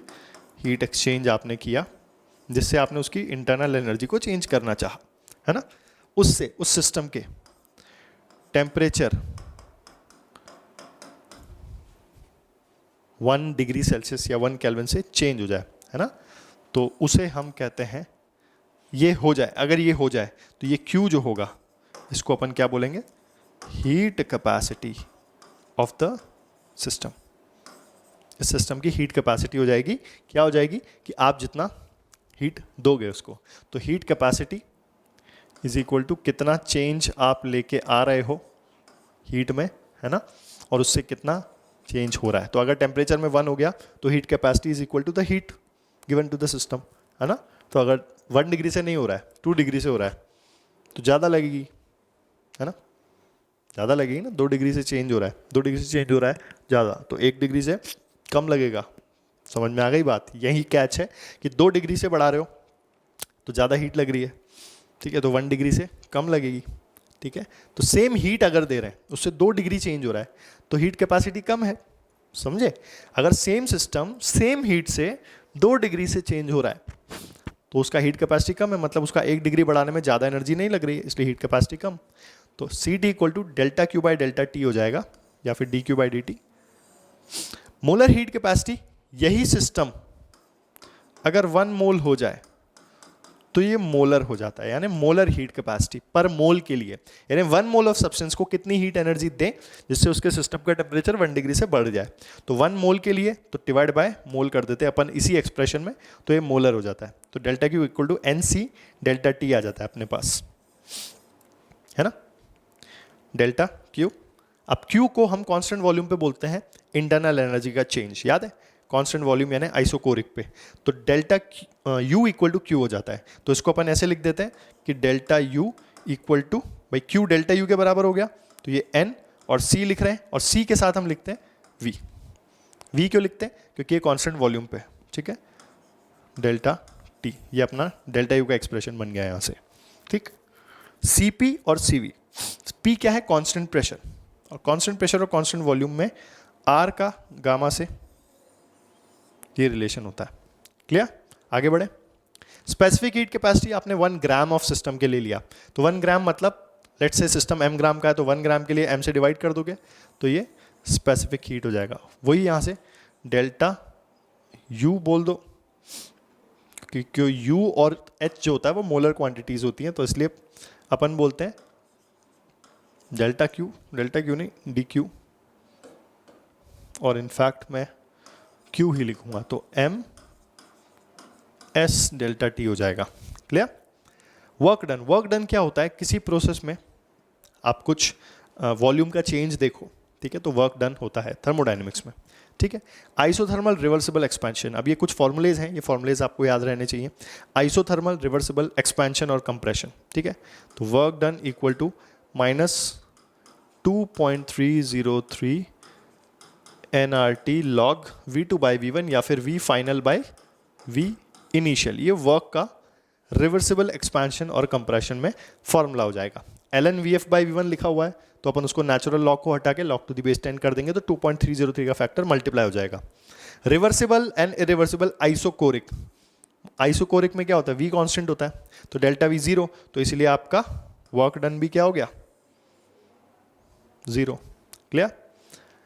रिवर्सिबल आइसोबारिक, आइसोबारिक में प्रेशर कांस्टेंट तो P डेल्टा V है ना, P delta V। Adiabatic reversible expansion में T2 V2 gamma -1 T1 V1 gamma -1, ठीक है। गामा क्या होता है, अच्छा गामा तो बताया नहीं आपको, दोनों का रेशियो CP बाय CV, इसको पॉइजन्स रेशियो बोलते हैं। Reversible work, work delta PV sorry upon gamma -1, तो PV इक्वल टू NRT, तो P2 V2 equal to NR delta T, ठीक है, अपॉन गामा -1। ये फॉर्मूले याद होने चाहिए आपको, है ना। देखो दोबारा देखते हैं, वर्क डन आइसोथर्मल रिवर्सिबल में NRT ln V2 by V1 of negative, ठीक है। अगर एक्सपेंशन हो रहा है तो ये वैल्यू पॉजिटिव आएगी, तो वर्क देखो ऑटोमेटिकली नेगेटिव आएगा। एक्सपेंशन हो रहा है यानी सिस्टम वर्क कर रहा है, कंप्रेशन हो रहा है तो सिस्टम पे वर्क हो रहा है, तो ये छोटा हो जाएगा लेस देन 1, तो 0 सॉरी नेगेटिव, तो लॉग वाली टर्म नेगेटिव, ये नेगेटिव, टोटल मिलके पॉजिटिव, ठीक। Reversible and irreversible isochoric, isochoric में कुछ भी हो 0।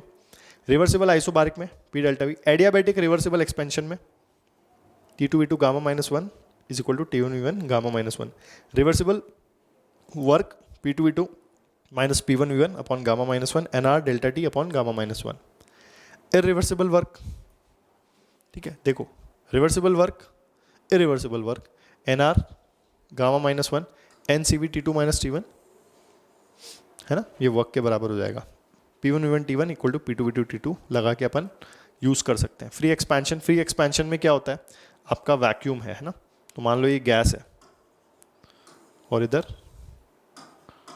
वैक्यूम है, तो गैस जब एक्सपैंड होती है जनरली, मैं जनरली की बात कर रहा हूँ, तो बाहर का कोई प्रेशर होता है उसको धक्का लगा के वर्क करके एक्सपैंड होती है।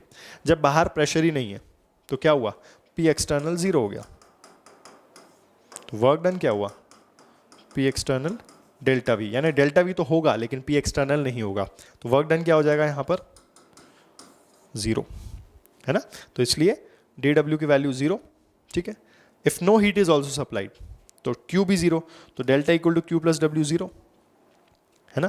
तो अगर हीट भी सप्लाई नहीं हो रही है, वर्क भी नहीं हो रहा है, तो एनर्जी में चेंज नहीं आ रहा है, इसलिए delta T equal to 0, isothermal में delta E 0। Application of first law, delta U equal to delta Q plus, delta नहीं लिखते जनरली हम, Q से रिप्रेजेंट करते हैं, तो Q प्लस W, तो delta U P delta V, है ना।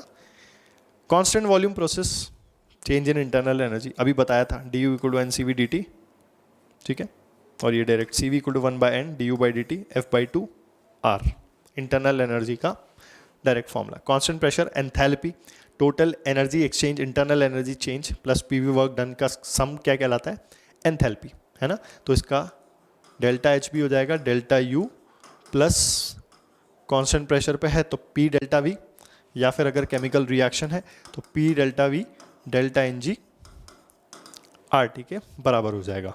Clear. CP minus CV R होता है बस आइडियल गैस के लिए। सेकेंड लॉ ऑफ थर्मोडायनेमिक्स ये बताता है एंट्रोपी के बारे में।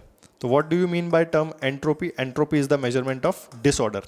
डिसऑर्डर को मेजर करते हैं हम इस फॉर्मूले से, D Q reversible by T का इंटीग्रेशन, है ना। रिवर्सिबली हीट क्यों ट्रांसफर करते हैं? ताकि सिस्टम का इंटरनल एनर्जी कांस्टेंट है, क्योंकि इरिवर्सिबली करोगे तो एनर्जी एक्सचेंज होगा। रिवर्सिबली में क्या हो रहा था, सिस्टम सराउंडिंग ऑलमोस्ट इक्विलिब्रियम में थे, तो जो भी चेंज आएगा वो सारा का सारा एंट्रोपी मेजरमेंट में यूज आएगा। Clear. Second law of thermodynamics क्या बोलता है कि टोटल यूनिवर्स की एंट्रोपी जो है वो पॉजिटिव रहती है अगर प्रोसेस स्पॉन्टेनियस है तो। Now what do we mean by spontaneous? Spontaneous वो प्रोसेस होते हैं जो नेचर में स्वतः होते हैं, खुद बाय खुद होते हैं, यानी स्पॉन्टेनियस ऑन इट्स ओन। ऐसे प्रोसेस जो अपने आप हो उसे हम कहते हैं स्पॉन्टेनियस, जो अपने आप नहीं हो उसे हम कहते हैं नॉन स्पॉन्टेनियस, ठीक है। या फिर छोटा सा एक इनिशिएशन कराना पड़े, है ना, उसे अपन कहते हैं स्पॉन्टेनियस। एंट्रोपी कैलकुलेशन, जैसे मान लीजिए स्टेट ए है और ये स्टेट बी है, तो जो भी चीज़ें चेंज हो रही हैं, इरिवर्सिबल, डेल्टा एस इरिवर्सिबल, क्या हो जाएगा, N C V L N T two by T one plus N R L N V two by V one. किसके लिए, आइडियल गैस के लिए, क्योंकि वॉल्यूम की बात कर रहे हैं अपन। थर्ड लॉ ऑफ थर्मोडायनेमिक्स क्या कहता है कि किसी भी परफेक्ट क्रिस्टलाइन सॉलिड की, कि परफेक्ट क्रिस्टलाइन सॉलिड है मतलब इसमें बिल्कुल भी डिसऑर्डर नहीं है, उसकी एंट्रोपी 0 केल्विन पे 0 रहती है, ठीक है, थर्ड लॉ। अब आते हैं Gibbs free energy. Gibbs free energy क्या है, किसी भी सिस्टम का यूजफुल वर्क डन, किसी भी सिस्टम का यूजफुल वर्क डन क्या कहलाता है, गिब्स फ्री एनर्जी। और गिब्स फ्री एनर्जी को हम क्या कहते हैं, सिस्टम की टोटल एंथैल्पी माइनस जो डिसऑर्डर से एनर्जी यूज हो रही है उसको माइनस कर दोगे तो ये सिस्टम का फ्री एनर्जी आ जाएगा। अब क्या होता है, प्रोसेस स्पॉन्टेनियस होता है डेल्टा जी के लिए, तो G equal to H minus T S, तो delta G delta H minus T delta S, ठीक है। अगर डेल्टा जी नेगेटिव है तो प्रोसेस स्पॉन्टेनियस, पॉजिटिव है तो नॉन स्पॉन्टेनियस और जीरो है तो equilibrium. Physical interpretation, delta G non expansion work यानी कि यूजफुल वर्क, सिस्टम से जितना हम काम ले सकते हैं वो डेल्टा जी के बराबर होता है। स्टैंडर्ड फ्री एनर्जी चेंज के फॉर्मूले हैं, delta G equal to delta G naught plus R T L N K होता है, तो डेल्टा जी जीरो है तो delta G naught R T L N K हो जाएगा। Delta G work done negative तो minus of delta G work done के बराबर हो गया, वर्क डन हो गया वही डेल्टा जी नॉट लिख दो, N R T L N V two by V one, clear. Delta G naught for elemental state और ये प्रोडक्ट माइनस रिएक्टेंट के लिए, केमिकल रिएक्शन के लिए निकाल सकते हैं डेल्टा जी। थर्मोकेमिस्ट्री पे आते हैं, छोटा सा पार्ट है, delta H change in standard enthalpy, इसको अपन कहते हैं हीट ऑफ रिएक्शन। क्या बोलते हैं, हीट ऑफ रिएक्शन। तो अलग अलग रिएक्शन के लिए डेल्टा एच अलग अलग तरीके से डिफाइंड है ना। डेल्टा एच जो होता है N C P delta T होता है, तो बस equal to N C P delta T, N मतलब 1 मोल है, ठीक है। अब देखो अगर एंथैल्पी ऑफ प्रोडक्ट रिएक्टेंट से ज़्यादा है तो ये पॉजिटिव हो जाएगा, पॉजिटिव हो जाएगा तो रिएक्शन कैसी होगी, एंडोथर्मिक। अगर ये नेगेटिव हो जाएगा तो रिएक्शन कैसी होगी, एक्सोथर्मिक। यानी कि इस प्रोसेस को कराने के लिए जिसमें प्रोडक्ट का एंथैल्पी ज़्यादा है एनर्जी देनी पड़ेगी, रिएक्टेंट की एनर्जी कम है वहाँ तक ले जानी है, एनर्जी देनी पड़ेगी, तो एंडोथर्मिक। अगर कम है तो आपको रिएक्शन क्या होगी, एक्सोथर्मिक। यानी कि उस प्रोसेस में पहुँचने में भाई प्रोडक्ट की एंथैल्पी कम है ना, तो कम है तो वो कम एनर्जी पे जा रहा है, तो एनर्जी तो क्रिएट और डिस्ट्रॉय नहीं हो सकती, तो डिफरेंस ऑफ एनर्जी रिलीज हो जाएगा। एंथैल्पी चेंज रिएक्शन के लिए प्रोडक्ट माइनस रिएक्टेंट, ठीक है, पॉजिटिव माइनस, पॉजिटिव है अगर तो एंडोथर्मिक, नेगेटिव है तो एक्सोथर्मिक। चलिए आगे बढ़े।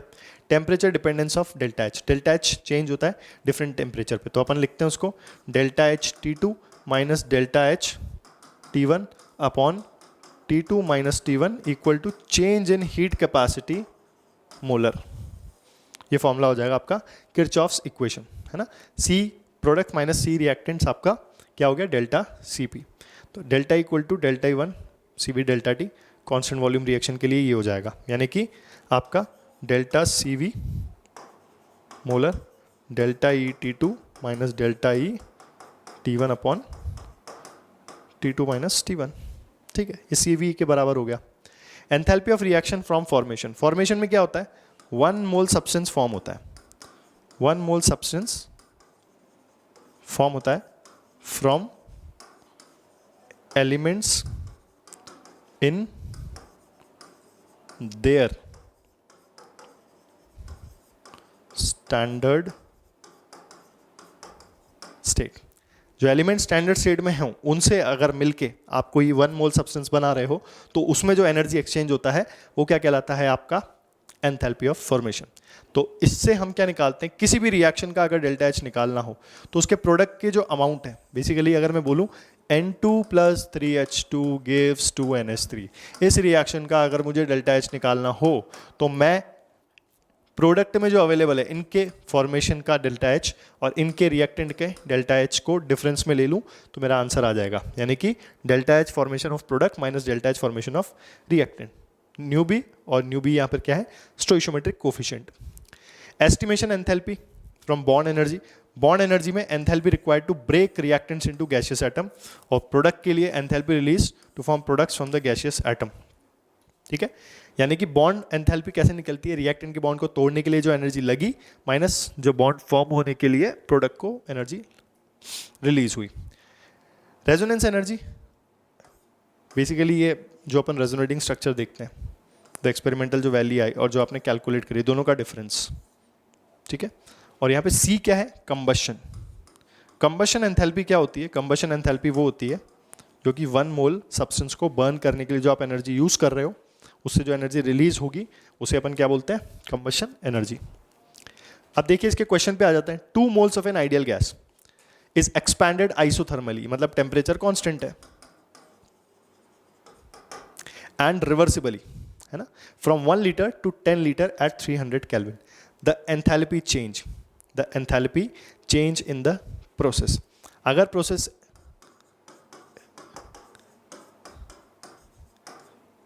आइसोथर्मल है तो डेल्टा टी क्या हो जाएगा, 0। तो अगर 0 हो जाएगा तो डेल्टा एच डायरेक्ट 0, यानी आपका आंसर 3 हो जाएगा। क्लियर? इस टाइप के क्वेश्चन ऐसे कर सकते हो। In an isothermal expansion, once again temperature constant है, gas 1 mole ideal gas expand हो रही है अगेंस्ट वैक्यूम। जहां भी अगेंस्ट वैक्यूम आ जाए पी एक्सटर्नल 0, यानी वर्क डन 0। सिंपल। आगे, from 10 litre to 100 litre at 27 degree Celsius, at 27 degree Celsius. अब प्रोसेस आइसोथर्मल है। आइसोथर्मल में एक चीज होती है, डेल्टा यू जो होता है 0 होता है, वर्क डन यहाँ पे 0 है, क्वांटिटी ऑफ हीट पूछ रहा है, लगाओ फ्लोट, delta U equal to Q plus W, Q plus 0 is equal to 0। तो क्यू कितना आ गया बच्चों, क्यू आ गया आपका 0। हीट एक्सचेंज कितना आ गया, 0। ठीक है, the quality of heat absorb by the gas, here is W is the work done, thus Q equal to 0। Clear? आगे बढ़ो। AB, A2 and B2 are diatomic molecules. क्या? AB,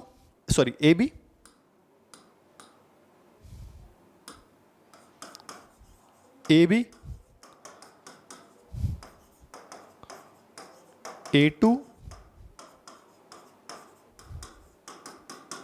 B2 are diatomic molecule if the bond enthalpy of A2, AB and B2 are in the ratio of 1:0.5. Excuse me, 1:0.5। तो A2 AB, मतलब अगर ये इसको मैं x मान लूँ, ये भी x मान लूँ, और B2 0.5x मान लूँ, क्योंकि इसी रेशियो में 1:0.5। And the enthalpy of formation of AB from A2 and B2 is इतना। A2 और B2 से मिलके आप क्या बना रहे हो, AB। इसका जो डेल्टा H है वो कितना है, -100।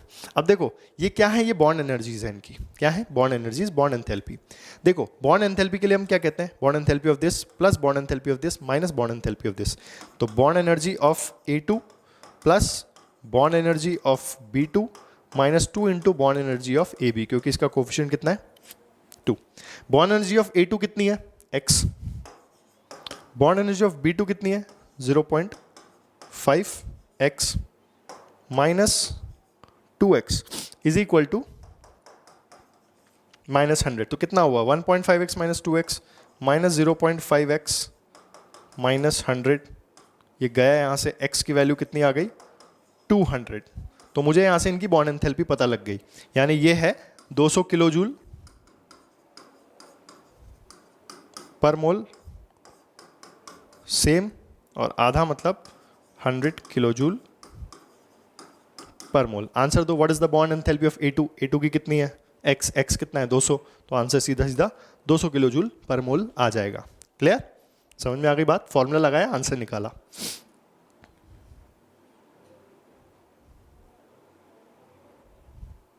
क्या बोल रहा है अपन से, if AB, A2 and B2 are diatomic molecules, the bond enthalpy, what is the bond enthalpy of A2? तो A2 की कितनी है, x लिए ना अपन ने, 1:0.5। तो A2 B2 माइनस x आ रहा है 200। ये बेटा 200 है ना। 1 mole of an ideal gas, ideal diatomic gas है ना, CV 5 calories was transformed from initial 1 liter to the state where temperature is 100 degree Celsius। ठीक है, टेम्परेचर चेंज हो रहा है और वॉल्यूम चेंज हो रहा है, दोनों चेंज हो रहे हैं, द एंट्रोपी चेंज। तो delta S N C V L N T two by T one plus N R L N V two by V one. मैं इसको लॉग क्यों नहीं लिख रहा हूँ, क्योंकि आंसर नेचुरल लॉग के टर्म में दे रखा है। एन कितना है 1 मोल, सी वी कितना है 5, एल एन टेम्परेचर कितना है 100, तो इसको लिखते हैं 373 केल्विन। 25 इसको लिखते हैं 298 केल्विन। तो हो गया आपका 373, क्लियर, प्लस एन, एन कितना है 1 mole, R L N V two by V one, V two कितना है 10 लीटर्स, ठीक है, और आर कितना है 2, तो यहां पे सीधा हो जाएगा 5 L N 373 upon 298 plus R कितना है 2, तो 2 एल एन 10। ऐसा कोई एक्सप्रेशन है क्या? 5 L N 373 upon 298 plus 2 L N 10 second, तो हमारा आंसर सेकेंड हो जाएगा। What is the free energy change when 1 mole of water at 100 degree Celsius and 1 atm pressure is converted into steam? तो water steam में convert होता है, ठीक है, मैं रूम पे ले आऊँ, ठीक है, तो पानी और steam दोनों ले आता हूँ, तो सारा steam पानी में convert हो जाएगा, क्योंकि रूम टेम्परेचर क्या है, इसका इक्विलिब्रियम टेम्परेचर नहीं है। इसका इक्विलिब्रियम टेम्परेचर होता है 100 डिग्री सेल्सियस और प्रेशर होता है 1 atm, यानी कि यहाँ पे एनर्जी एक्सचेंज हो रहा होगा, ठीक है, जो कि फेज को चेंज करने में जा रहा है ना। यहाँ पे डेल्टा जी क्या होता है इक्विलिब्रियम पे 0, तो क्या पूछता है अपन से, what is the free energy change, 0 हो जाएगा, क्लियर। अगर 100 से ऊपर ले जाऊं तो सारा पानी स्टीम में कन्वर्ट, 100 से नीचे ले आऊं तो सारा स्टीम पानी में कन्वर्ट, और 0 डिग्री सेल्सियस या 373 केल्विन पे ले आऊं तो आपका पानी और सॉलिड में फिर इक्विलिब्रियम आ जाता है, क्लियर। तो 0 आंसर हो जाएगा 4, ठीक है। A fixed mass m of a gas is subjected to transformation of states from k to l, l to m, m to n and n to once again k, ठीक है। The succeeding operation that enables the transformation of state are, यहाँ पे क्या क्या हो रहा है देखो। k से l की बात करें अगर, तो k से l में देखो क्या कांस्टेंट है, वॉल्यूम, तो कौन सा प्रोसेस हो गया, आइसोकोरिक प्रोसेस। कैसा हो गया, आइसोकोरिक, यानी वॉल्यूम कांस्टेंट है। वॉल्यूम जब कांस्टेंट है यहाँ पे तो क्या हो रहा है, प्रेशर बढ़ रहा है। ये अपन किसकी बात कर रहे हैं, ऑफ अ गैस, तो PV इक्वल टू nRT की बात करें तो क्या है आपका, V कांस्टेंट है, तो P प्रोपोर्शनल T हो गया, यानी P at K upon P at L is equal to T at K upon T at L, है ना। अब आप देखो यहाँ से यहाँ तक प्रेशर बढ़ रहा है, प्रेशर बढ़ रहा है, यानी P K is less than P L, तो यहां से मैं बोल सकता हूं कि T at L is greater than T at K। तो यहां से यहां जाने में टेम्परेचर बढ़ रहा है, टेम्परेचर बढ़ रहा है यानी हीटिंग हो रही है, तो इसको अपन क्या बोलेंगे, हीटिंग। क्या बोलेंगे, हीटिंग, ठीक है। L से M क्या है, प्रेशर कांस्टेंट है, यानी कैसा हो गया, आइसोबारिक। अब ये आइसोबारिक कूलिंग है कि हीटिंग है, ये देखें, देखो once again PV equal to nRT। अब क्या है यहाँ पे, प्रेशर कांस्टेंट है, तो V प्रोपोर्शनल T हो गया, यानी कि यहाँ पे मैं लिख सकता हूँ V एट L अपॉन आपका V at M is equal to T at L upon T at M। अब आप देखो L से M जाने में वॉल्यूम कम हो रहा है, यानी M का वॉल्यूम कम है, तो V of M is less than V of L, V of M is less than V of L, यानी कि ये भी बोल सकता हूं मैं T of M is less than T of L। तो L से M जा रहे हो मतलब आप टेम्परेचर को कम कर रहे हो, कम कर रहे हो यानी ये हो गया कूलिंग, ठीक है। फिर आप M से N जा रहे हो, आप क्या कर रहे हो, उसका उल्टा कर रहे हो, तो ये क्या हो गया, कूलिंग। और फिर आप N टू K जा रहे हो, मतलब वही चीज कूलिंग का उल्टा, हीटिंग। तो आपका आंसर क्या हो जाएगा, heating cooling cooling heating, heating cooling cooling heating. Third answer, आपका आंसर क्या हो जाएगा, थर्ड हो जाएगा, क्लियर।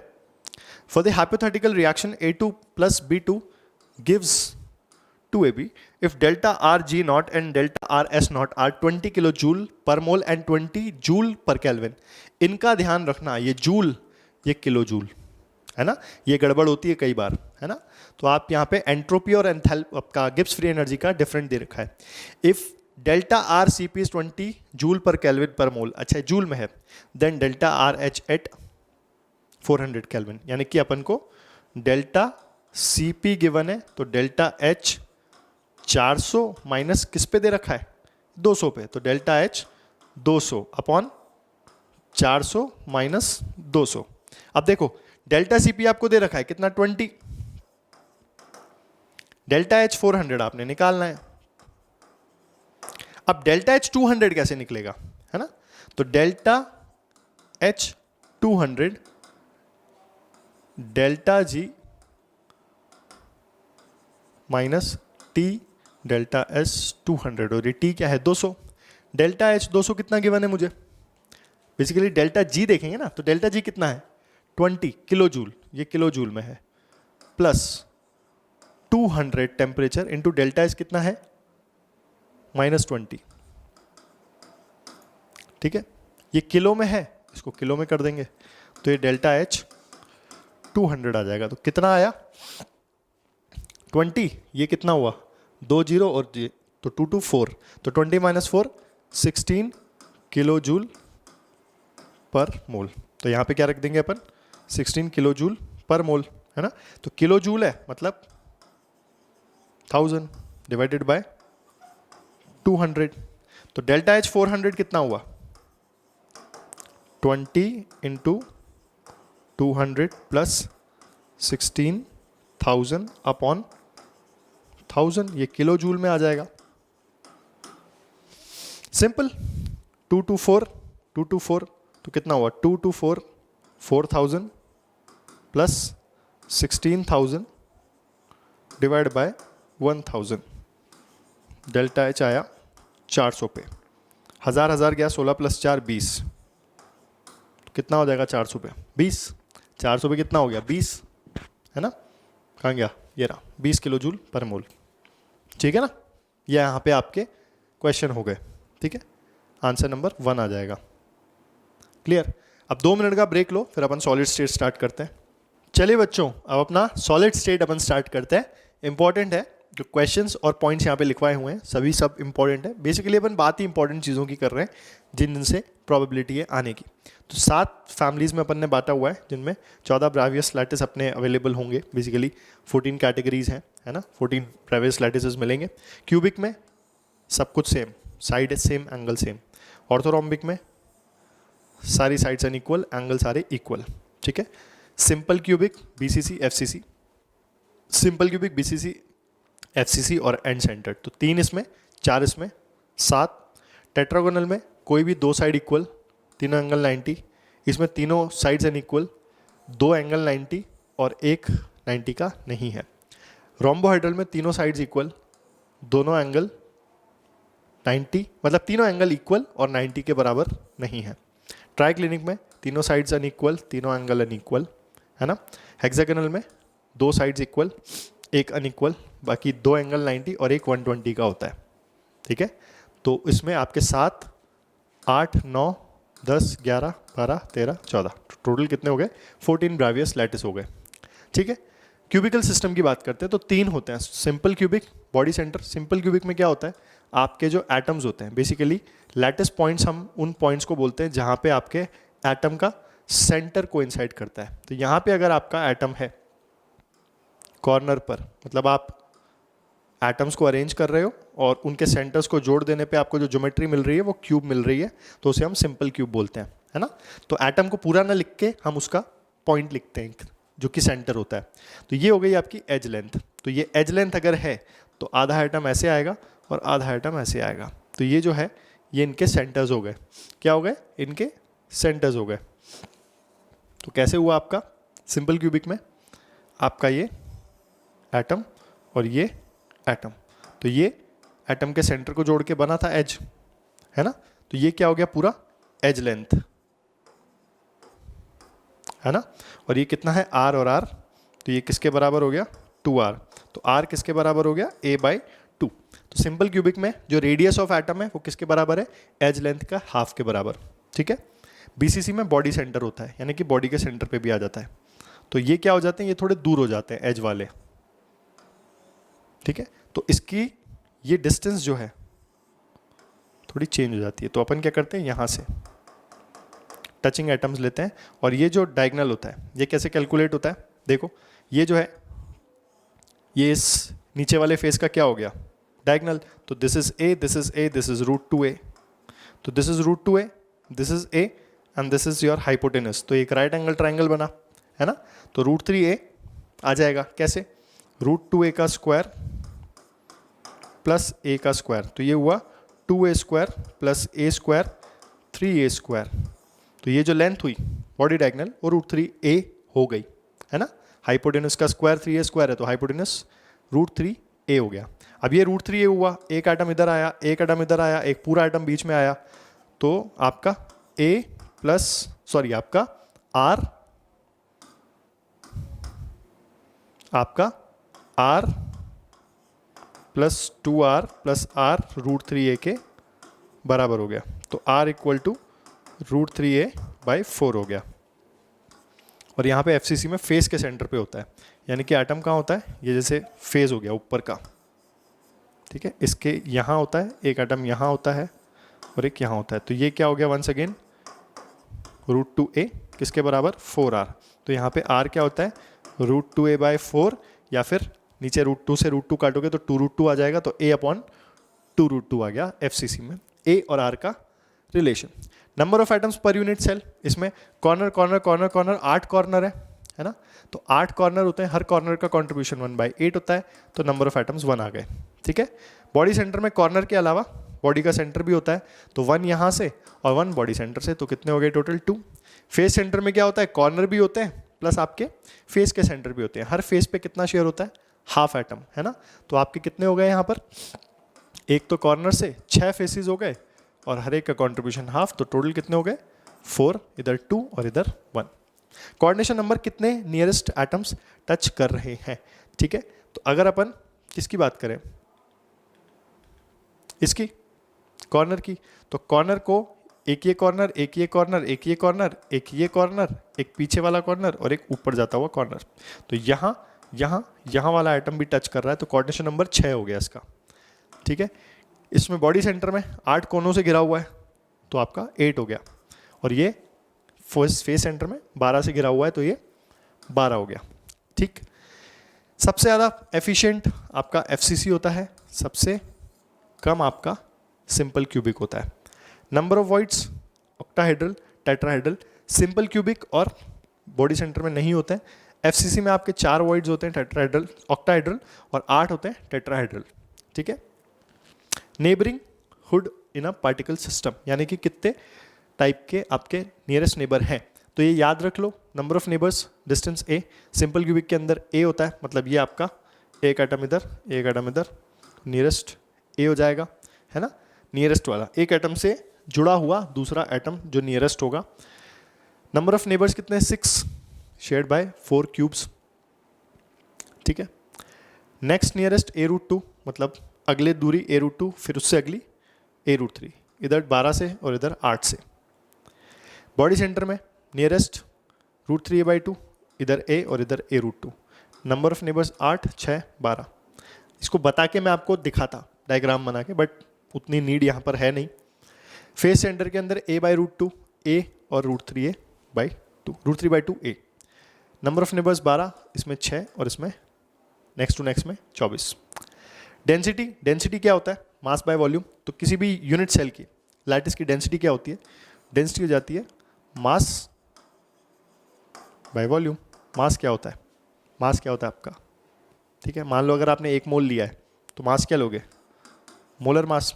1 मोल में कितने पार्टिकल होते हैं, Na, तो एक पार्टिकल के लिए कितना हो जाएगा, m/Na, यानी एक एटम के लिए m/Na मास हो गया ग्राम्स में। अब अगर एक क्रिस्टल लैटिस में अगर आप सिंपल क्यूबिक ले रहे हो तो एक एटम है, अगर आप BCC ले रहे हो तो 2 है, FCC ले रहे हो तो 3 है।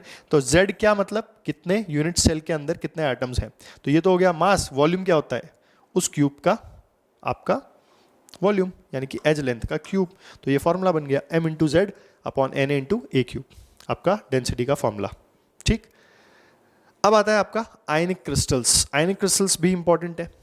ये क्या होता है, एनायन जो है जनरली, एनायन जो है आपका लैटिस पॉइंट बनाता है, यानी कि एनायंस से अरेंजमेंट बनता है सॉलिड का। एनायंस आपके 3 डायमेंशनल स्पेस में अपने आप को अरेंज करते हैं जिससे आपका वो आयनिक क्रिस्टल बनता है। लेकिन कैटायन कहाँ है? कैटायन आएगा इन लैटिस पॉइंट्स के वॉइड्स पर, है ना। तो इसका एक रेशियो होता है जिससे एक स्पेसिफिक टाइप का ज्योमेट्री मिलता है। यानी कि अगर आपका R plus upon R minus का वैल्यू 0.155 से 0.225, तो आपका जो एनायंस होंगे वो ट्राइंगुलर ज्योमेट्री में होंगे, ठीक है। और यहाँ पे आपका कैटायन आ जाएगा, ठीक है। तो ये क्या हो गया? ट्राइंगुलर वॉइड बनाया, वॉइड बनाया। वॉइड में आपका क्या है? कैटायन। तो कैटायन के लिए कितना कोऑर्डिनेशन नंबर हो गया? 3। 0.225, 0.414 कैसा बनाएगा? टेट्राहेड्रल, बीच में प्लस माइनस माइनस माइनस, ठीक है। तो कितना हो गया कोऑर्डिनेशन नंबर? 4।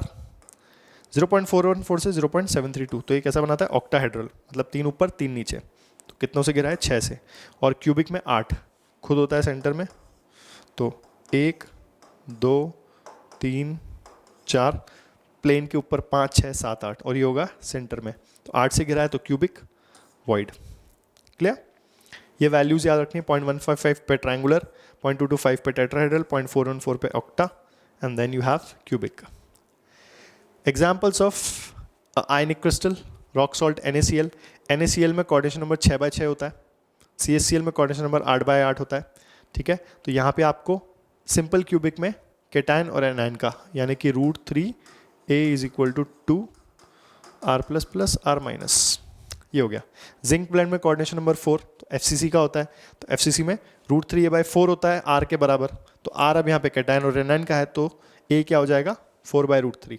तो R = √3A/4 आप लिख सकते हो या A निकाल सकते हो। फ्लोराइड स्ट्रक्चर कोऑर्डिनेशन नंबर 8/4, इसमें भी √3A/4, तो A क्या हो गया? 4/√3 R of Ca+2 + R of F-। अब आते हैं अपन डिफेक्ट्स पे। डिफेक्ट्स बेसिकली क्या है? जब आपने सॉलिड बनाया है ना, तो सॉलिड के बनते वक्त कुछ ना कुछ बीच में कमी खोटी रह जाती है, जिसको अपन बोलते हैं defects, imperfections in solid. Crystal defect, point defect, stoichiometry. Stoichiometry short की में आयंस के पेयर मिसिंग होते हैं, मतलब कैटायन मिसिंग है तो एनायन भी मिसिंग है। फ्रैंकल में क्या होता है? वही आयन डिसलोकेट हो जाता है एक से दूसरी जगह। नॉन स्टोइशियोमेट्री, जिसमें स्टोइशियोमेट्री में कोई बदलाव आ जाए, मतलब उसमें नहीं आता। Metal access, electron in place of anion, है ना, एनायन की जगह पे इलेक्ट्रॉन आ जाता है, यानी मेटल की कमी। Extra cation in the interstitial site. Non metal access, vacant site in place of cation. Vacant site मतलब कैटायन जहाँ होना चाहिए वहाँ पे खाली जगह हो जाती है, और जहाँ पे एनायन आ जाए तो वो भी एक तरीके से कैटायन की कमी, यानी नॉन मेटल एक्सेस। अब देखिए क्वेश्चन पे आते हैं, है ना। क्वेश्चन क्या है? If A stands for the edge length, A अगर एज लेंथ है तो क्यूबिक सिस्टम में क्या होता है? A = 2R होता है। तो R ऑफ सिंपल क्यूबिक क्या हो गया? A/2, ठीक है। Simple cubic body centre, body centre में क्या होता है? √3A = 4R। R क्या हुआ? √3A/4। तो R of body centre √3A/4, ठीक है। And face centre, face centre में क्या होता है? √2A = 2R। तो R = 4R, A × √2/4, यानी कि A/2√2। ये R किसके अंदर? FCC के अंदर। तो दिस इस टू दिस करोगे तो A/2 √3A/4, A/2 √3A/4 और A/2√2। फर्स्ट आंसर हो जाएगा आपका। क्या हो जाएगा? फर्स्ट आंसर हो जाएगा। Copper crystallizes in a face-centered cubic lattice with a unit cell length of 361 picometer. What is the radius of copper atom? किसमें crystallize हो रहा है? Face center, FCC।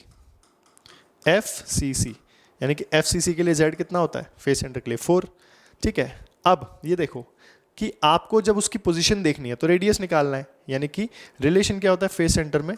√2A, face centre की बात कर रहे हैं ना अपन, फेस सेंटर, तो √2A = 4R। आपको क्या गिवन है? यूनिट सेल गिवन है। What is the radius of copper atom? तो R हो जाएगा A/2√2। डायरेक्ट फॉर्मूले से भी कर सकते हो। A क्या है? 361/2√2। यहाँ से आपका रेडियस निकल आएगा, आंसर आपका फर्स्ट हो जाएगा 128। A metal has a FCC lattice. FCC lattice again Z = 4. The edge length of the unit cell is 404 picometer. तो edge length कितनी है? 404 picometer, ठीक। The density of the metal is 2.72 gram per centimetre cube, the molar mass of the metal is. तो density का हम relation लिखते हैं Z into molar mass upon Na into A cube.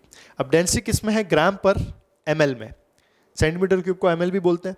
Molar mass निकालना है, density दे रखी है, as length दे रखी है, Na पता है, मोलर मास निकालना है, डेंसिटी कितनी है 2.72 है ना, इज इक्वल टू Z कितना है FCC के लिए 4, मोलर मास को मैं m मान लेता हूँ, Na को 6 इंटू 10⁻23 राउंड ऑफ करके, और A क्या है एज लेंथ, एज लेंथ कितनी है 404 पिकोमीटर, 404 पिको का मतलब है 404 इंटू 10⁻⁻10 सेंटीमीटर, या फिर 4.04 इंटू 10⁻⁻8।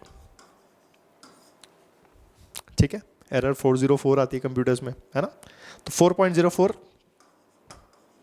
इंटू 10⁻⁻8, मैंने इसको सेंटीमीटर में क्यों किया, क्योंकि वहां पे डेंसिटी आपकी किस में है, सेंटीमीटर क्यूब में। ठीक है, यहां से आपका m निकल आएगा 2.72 इंटू Na इंटू 4.04 इंटू 10⁻⁻8 का होल क्यूब अपॉन 4। यहाँ से आपका मोलर मास निकल आएगा। ठीक है, वैल्यू क्या हो जाएगी उसकी 27 gram per mole. A compound is form by a cation and an anion, the anion form hexagonal close packing. अच्छा, हेक्सागोनल क्लोज पैकिंग में 6 एटम्स पर यूनिट सेल होते हैं।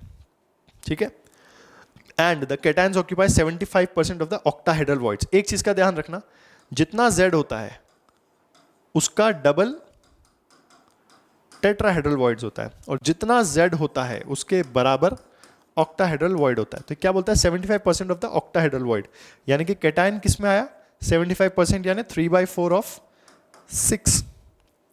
ठीक है, तो कुछ मत करो, कैटायन और एनायन लिखो, उसका एम्पेरिकल फॉर्मूला बनाओ। कैटायन कितना है 3/4 ऑफ 6, यानी कि 3/4 इंटू 6, और ये 6, तो 6 से 6 गया, कैटायन 3/4 A1, सिंपल रेशियो क्या आ जाएगा 3:4, तो C3A4 आपका आंसर हो जाएगा, fourth.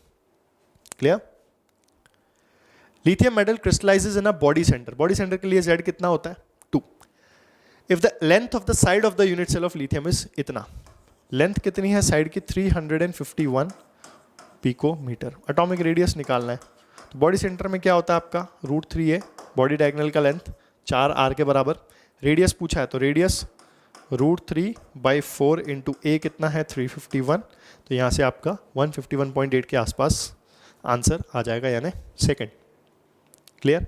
In a face centre cubic unit cell is shared by equally how many unit cell, face centre है आपका, है ना। ठीक है, तो फेसेस कितने हैं इसके 6, तो आसपास अगल बगल कितने और यूनिट सेल होंगे, सॉलिड कंप्लीट बहुत बड़ा क्रिस्टल होता है, मल्टीपल यूनिट सेल्स का, तो इसके बगल में कौन जुड़ा होगा दूसरा फेस, इसके बगल में दूसरा फेस, वो किसी और दूसरे का क्या होगा यूनिट सेल। तो 1 2 3 4 5 6, कितने फेसेस हो गए 6, तो फेस सेंटर वाला यूनिट सेल कितने से घिरा है 6 से, तो आंसर 3 हो जाएगा, थर्ड आंसर। मतलब in a compound of oxide ion having CCP arrangement, CCP और FCC एक ही बात है, तो Z कितना हो गया 4, यानी कि आपका ऑक्साइड यानी ऑक्सीजन का कितना हो गया number of atoms 4। Cations A are present in 1/8 of the tetrahedral, 4 का दुगना 8 टेट्राहेड्रल वॉइड्स, उसका 1/8, तो आपका A जो हो गया 1/8 ऑफ 2 इंटू 4 दैट इज 8, यानी 1 हो गया। और आपका कैटायंस B क्या ऑक्यूपाई कर रहा है 1/2 ऑफ द ऑक्टाहेड्रल वॉइड्स कितने होंगे एग्जैक्टली इतने, तो कितना हो गया 2, तो A1 हो गया, B2 हो गया, O4 हो गया, तो A B2O4 इसका सिंपलेस्ट फॉर्मूला हो गया, आंसर नंबर 2 आ जाएगा इसका। क्लियर। यहां तक आपका इन 3 चैप्टर्स का रिवीजन खत्म होता है। ठीक है, हमने फिजिकल के सारे पार्ट्स यहाँ पे कवर कर लिए हैं जो मोस्ट इंपॉर्टेंट हैं, जिनमें से क्वेश्चन पूछे जा सकते हैं। क्लियर। मिलते हैं बच्चों अपन नेक्स्ट क्लास में, तब तक के लिए अच्छे से पढ़ाई करें।